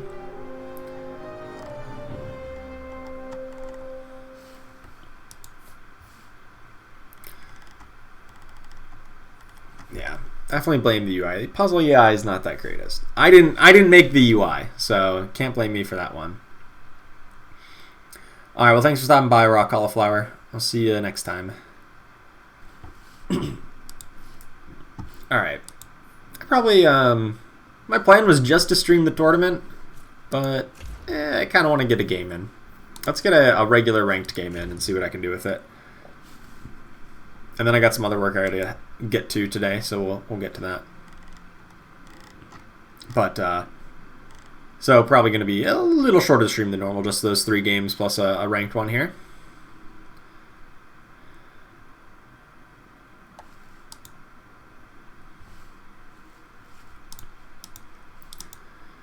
What do I get? I got 5th. Dang it.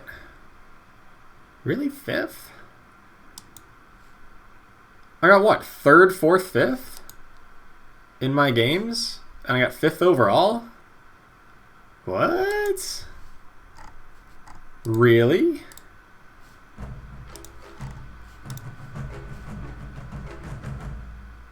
That's not right. Yeah, I got 3rd, 4th, 5th, and I got 5th overall? That does not make sense to me.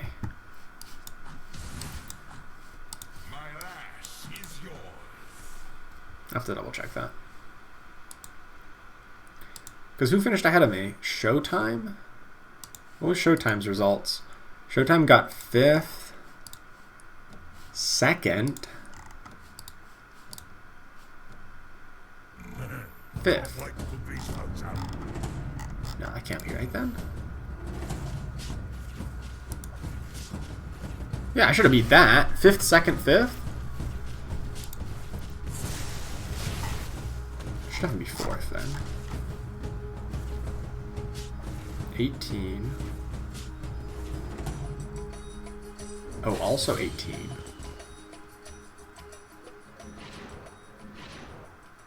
Huh. Oh, maybe I did lose on tiebreakers then. God, I have no idea. Oh well. RNG's willing to try Assassins? Yeah, probably. It'd have to be some pretty good RNG though. And we start off with a healthy dose of some Heartless, some Hunters here, so it'll be a little difficult to overcome that. Yeah, there's a Nyx Assassin. So I guess I wouldn't rule it out just yet. Let me gather my old stones together. Praise be to me.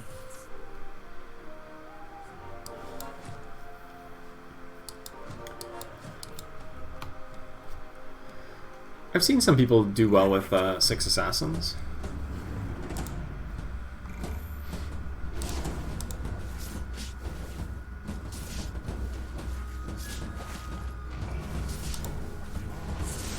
It's hard though. It's hard to get a good, solid early game out of it.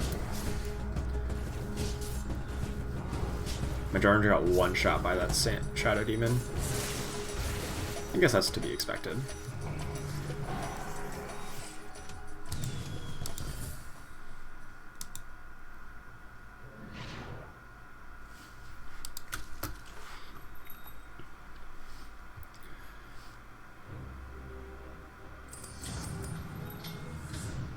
And there's some more Hunters.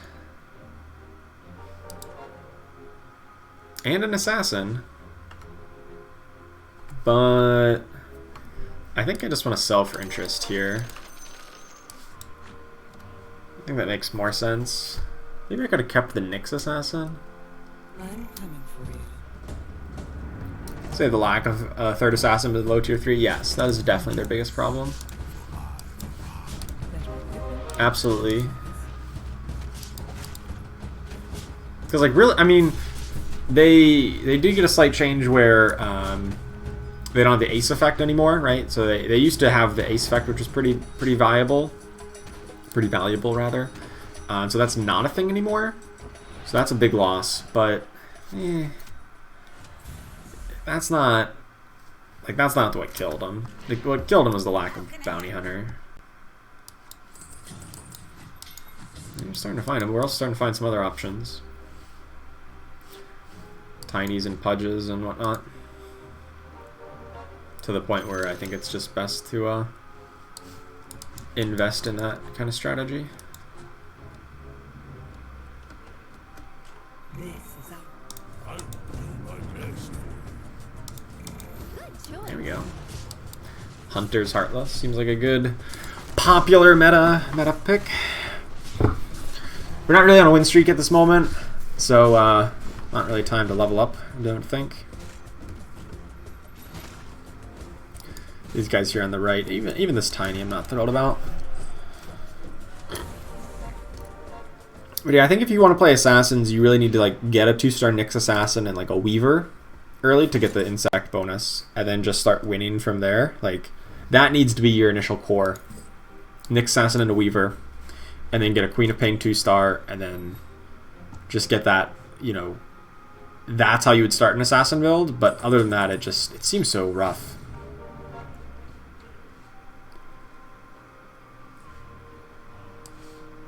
So hard to get to that point. I actually don't even know if I want this Beastmaster. Just want interest, man. I'm just an interesting person. What can I say? I have no win streak, and I just barely got a loss streak. So like, I just need the interest. I need to maximize my interest, and yeah, this is what does it. So that's what we're gonna do. It's going to sell off everything in level.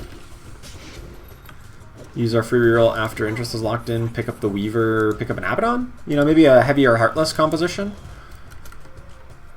I've seen so many more Storm Spirits than I would ever have seen if I was playing Spirits here. Heartless Hunters, yeah. It's a good option.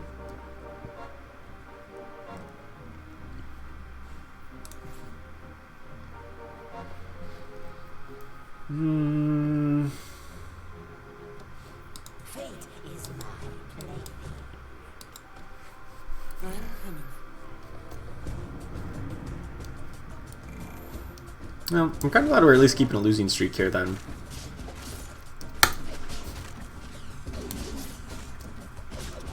We've just been going up against like the first place player like 2 or 3 times already. So yeah, we lose to them, but whatever. Okay. I see how it is. Heartless in anything. Summoning Stone needs to be returned to the item pool? Oof, I don't know about that one.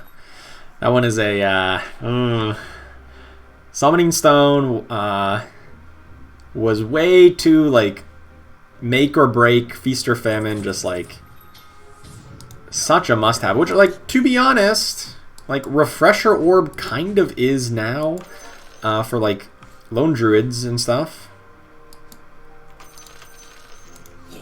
So like I guess it's not totally unprecedented that there would be something that like valuable, but yeah, like imagine how important like things like Vladimir's Offering or Refresher Orb are to a composition, but this is a tier 2 item that is even more valuable or important to its respective build. Like that's how big of a deal Summoning Stone was. And that's not something I'm particularly eager to recreate or to have be viable again. I think it was not very healthy.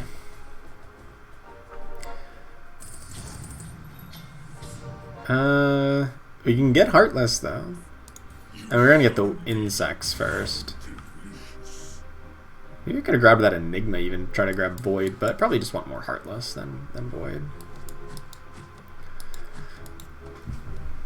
What did Summoning Stone? It was a tier 2 item that was global effect. So you just picked it up, you never equipped it, it was just a global effect.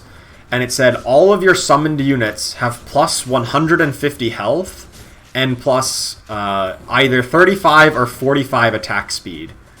It went through various balance patches, but it gave a bonus health and bonus attack speed to all of your summoned units. Which, needless to say, was pretty silly. 150 health on every Venomancer Plague Ward. 150 health on every... And, like, bonus 35% attack speed. It's like giving, you know, Silver Edge or Hand of Midas to, like, your Spirit Bear from Lone Druid. It was pretty silly. Possible to pick up 2? Oh, yeah. Oh, yeah. People got multiples. Best games were when you had multiple copies of your Summoning Stone. That's when things got silly. Hello, Windranger. I'll get it done. There we go. Now we got 3 hunters in. I'm actually going to give this back here.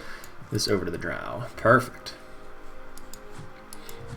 Yeah, I mean, we got the Beastmaster. We could play him. Might be better than Insects in some later stage of the game. But yeah, Insects kind of work with Heartless as well, since Armor Shred and all.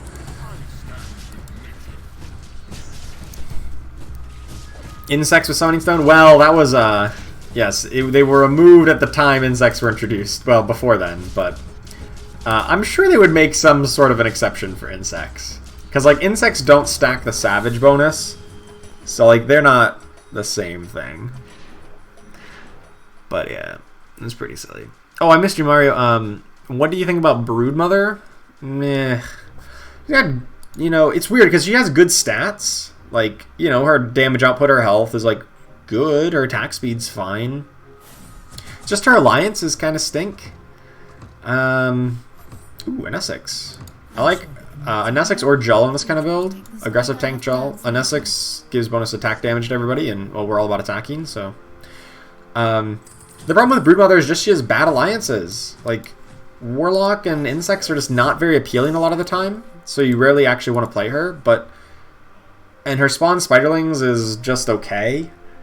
You know, the Spiderlings often get cleaned up by the late game, like, very consistently. So, it's kind of a weird spot for her.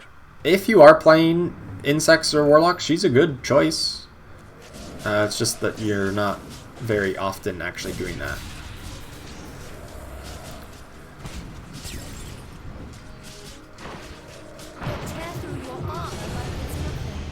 Nice, stole their Bloodseeker. That was a nice strong Bloodseeker you had there. Glad he came over to my side. Pudge with armor so good. Oh my god, he's at so much health. He's just the chunkiest.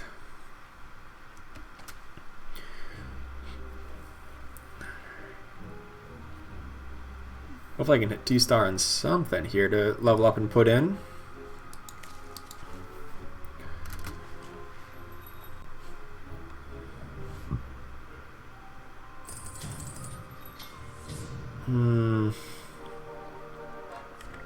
No such luck. I can wait a turn. Can I? Let's just grab another Broodmother in here. Yeah, it cost me interest, but I'm on a win streak and I'm trying to defend it, so, and everyone else has leveled up, so I don't want to be left behind, you know? Even though I have to lose a point of interest, I think it's worth it to try to keep a win streak going. My opponent actually has real big trouble dealing with these Spiderlings. Their build is like nothing that deals with Spiderlings. At least right now it doesn't. Insects looking good. Good stuff here.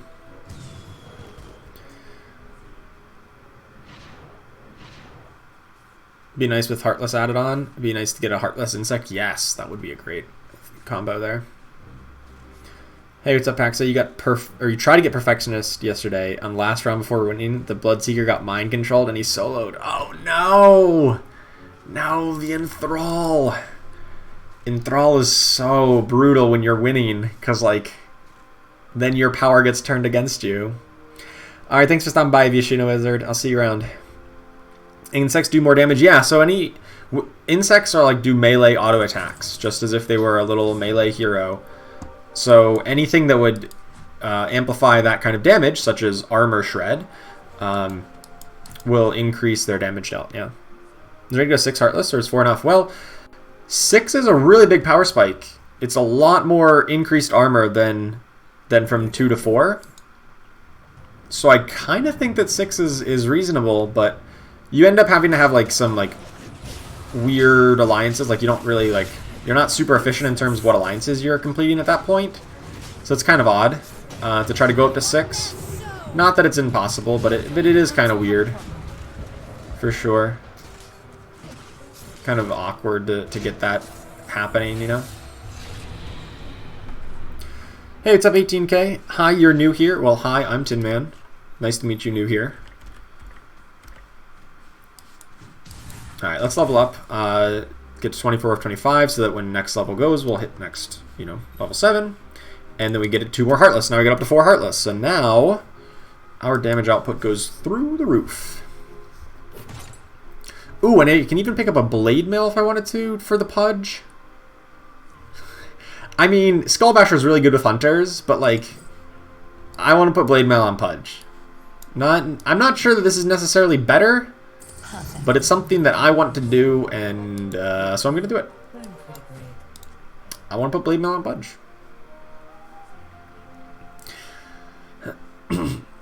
Dad jokes? Hey man, I am not a dad, but I'm prepping for one day. You gotta stay in practice with your dad jokes. You never know when they're going to be important. Important to bust those out.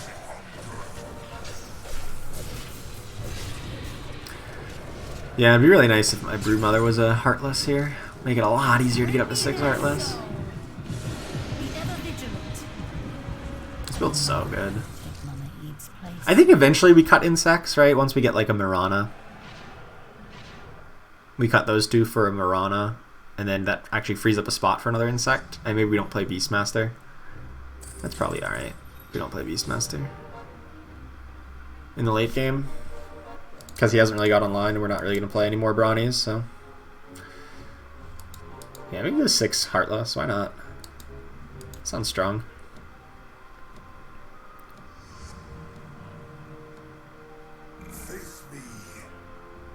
Perfectionist is bugged. You have it by playing against AI? Oh, that's weird. Don't go 6 Hunters? You could want... Like, you don't have space for 6 Hunters and 6 Heartless, so there's just, you know, mathematically that doesn't work. Unless you get a crown of antlers, then maybe that could work. You know, you get a crown of antlers. That's hard to consistently pick up. Just such a big commitment to try to play 6 Hunters. Sorry, we're at a nice life total here. How long is the tournament going to go? Oh, sorry, the tournament's over. I finished 5th place in the tournament, which I feel like I should have been 4th, but it was a tie. Tie for 4th/5th. I played best of 3, and then then we're just playing some ranked games here afterwards. I'm just gonna start leveling. Heartless hat? I wish they would make more hats. Like, when they introduced hats, I'm like, oh, this is gonna be sweet. And then there's like only like 5 of them, and it's like only 4 new ones. And one of them was Deadeye, which is terrible. Like, there was really only Brutes and Hunters that was like major alliances, and I'm like, that's it. Where's the Mage one? Where's the Heartless? Where's the Knights one? You know, like, I felt like those were things they could have very easily added, and would have made the game a lot more interesting.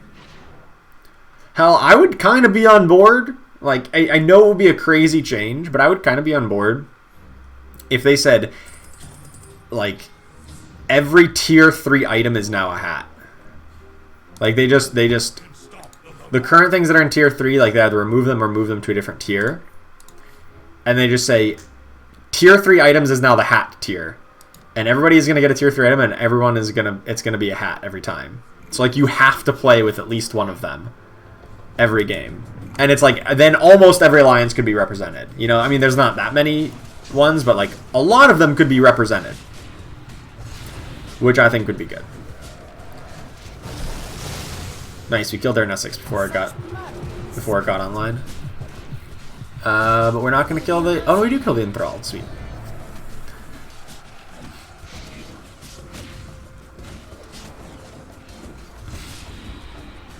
That would also solve the problem that, like, Bloodbound Hat is, like, too strong at tier 1. Like, let's be real here. That's way too strong at tier 1. So by moving it to... Oh, we did find a Crown of Antlers. So you're saying there's a chance. Okay, I can see it. Maybe. Maybe we go 4 Heartless, 6 Hunters. Yeah, there's a Necrophos.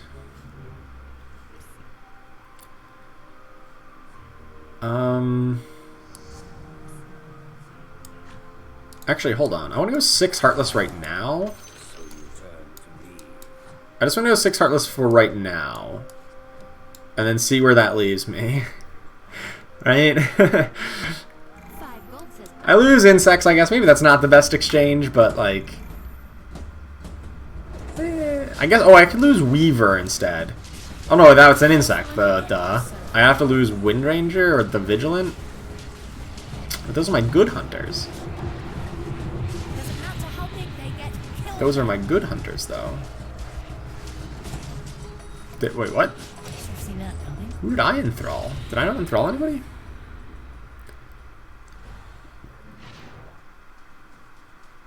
Every alliance that maxes out at 6? Yes, needs that. I would agree with that.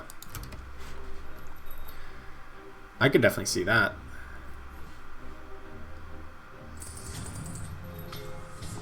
There's an Abaddon. I'm just gonna level again. This is the edge I was looking for. Just to get insects back in, because I think that's why we lost. We didn't have insects. At least that's my story, and I'm sticking to it. I don't know if this like hunter hat's actually that good for me here. Because I have the 6 heartless.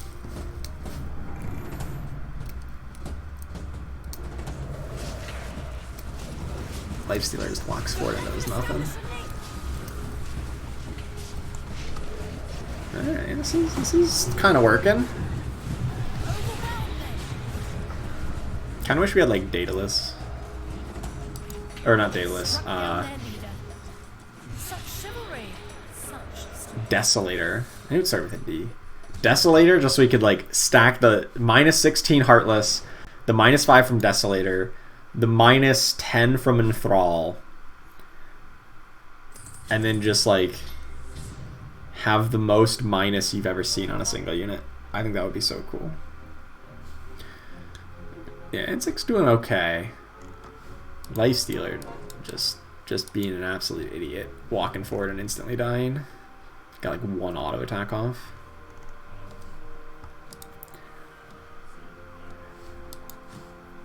Now this is gonna be fun.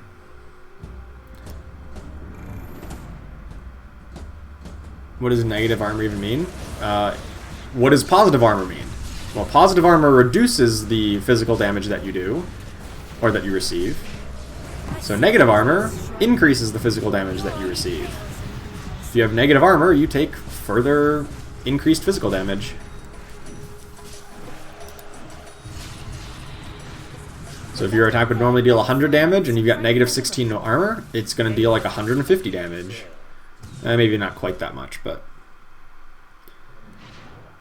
Wouldn't it cap it having no armor? Nope. Sure doesn't.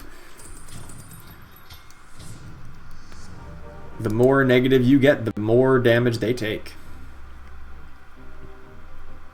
Oh, and a 3-star slaughter. Yep, -45 armor from that. That would be insane. How much negative armor could you stack on a single target? It would be a lot.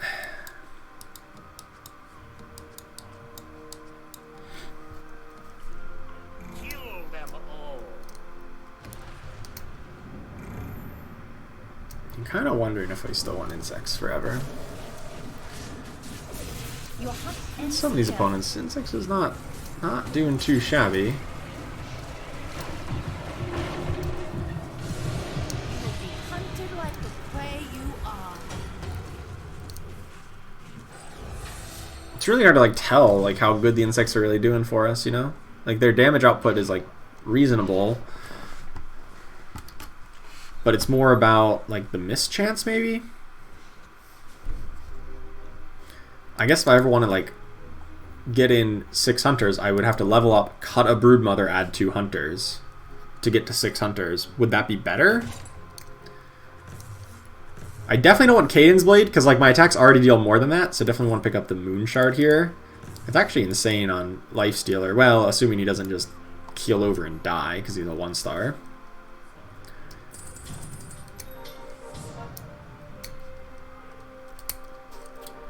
I feel like I should reroll a bit. There we go. Yeah, I feel like 6 hunters is not going to happen. And maybe that's okay.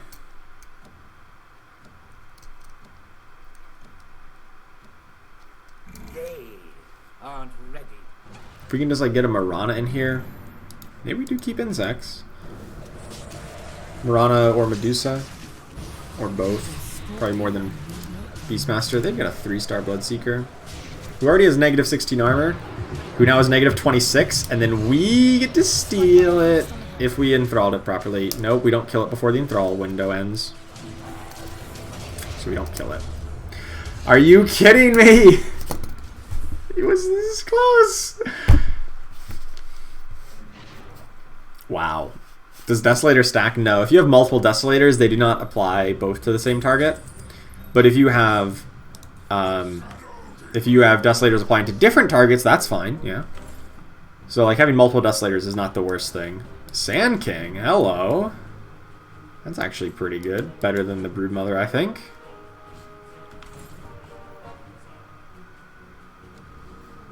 No, I don't actually want Beastmaster. I just want to sell for interest.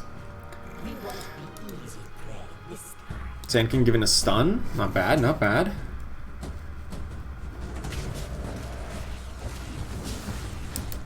Stunned kind of the wrong way.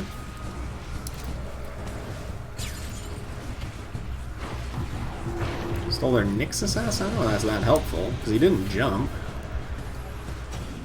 Ugh. Nope. 4 insects? Nah, 4 insects kind of stinks. I'm already not thrilled about 2 insects, but with Sand King, I'll be alright with it. But any more than that is probably not helpful.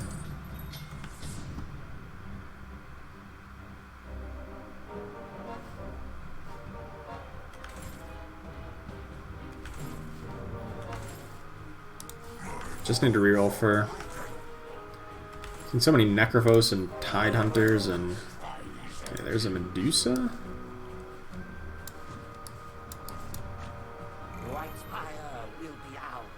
I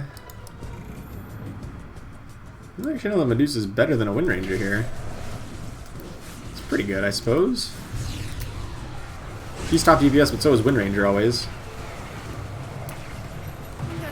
That stun helps. Stun does help quite a bit. Surprised I'm me and you're you. What else was going to happen? Your army isn't half as intimidating as you think it is. Their Necrophos constantly clearing out my insects is garbage. You should have worked for me. I probably should have sold off these Broodmothers. I ran out of time. Don't let the warlocks get entrenched.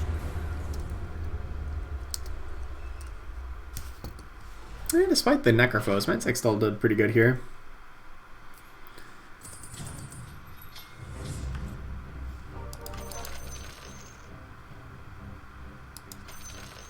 $25. What is it going to cost me? $40. Not that kind of gold.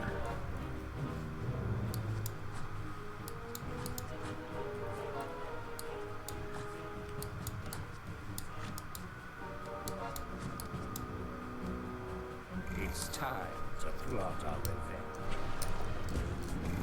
I can survive 2 more turns. I can level up, but I can't do it next turn. There's a good stun from the Sand King. Their Bloodseeker's bugged.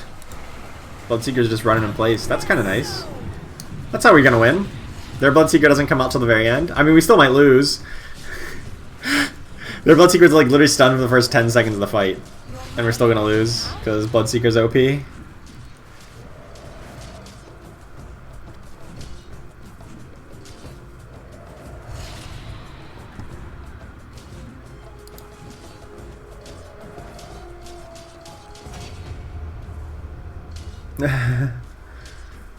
Yeah, Bloodseeker's just... Yeah, 3-star Bloodseeker is pretty silly. 8,000 life is a lot, to say the least. Alright, actually we'll pick up Caiden's Blade for the Dusa. Should be an improvement on her.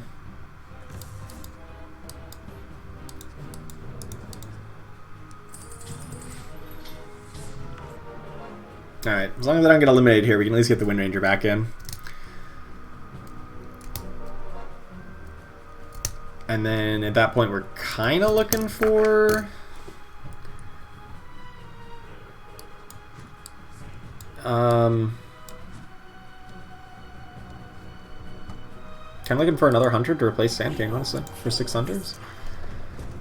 Maybe. Or another crown of antlers. Seems fairly unlikely. We haven't found a single Marana yet, which is unfortunate. Oh, I'm just eliminated here, right? Yeah. Okay.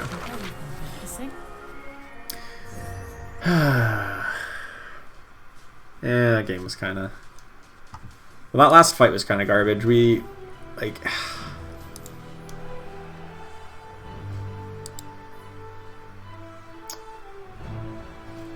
So many of the units are so close to dying, but my Abaddon like couldn't cast his Aphotic Shield because he was stunned for an hour by the Marana. It was bad. I don't think that Crown of Antlers was any good. We should have rerolled. We should have just stuck with 3 hunters. One more turn from leveling up. I didn't think it was likely we took 20 damage in a turn, but we did. Yeah. Against a 3-star Bloodseeker. Yeah, I'm not upset we lost a 3-star Bloodseeker. More upset we lost on that final turn. Thought we could have at least pulled out 3rd place. If we survived another turn, got up to level 10, put a Wind Ranger back in. Yeah, completed a challenge, not bad.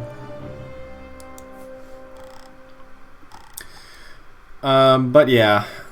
Oof. I think that's got to be it for me for today. So, you know, maybe not the best of games. I didn't think I got any wins. But all, you know, relatively reasonable finishes, even if they weren't all the greatest.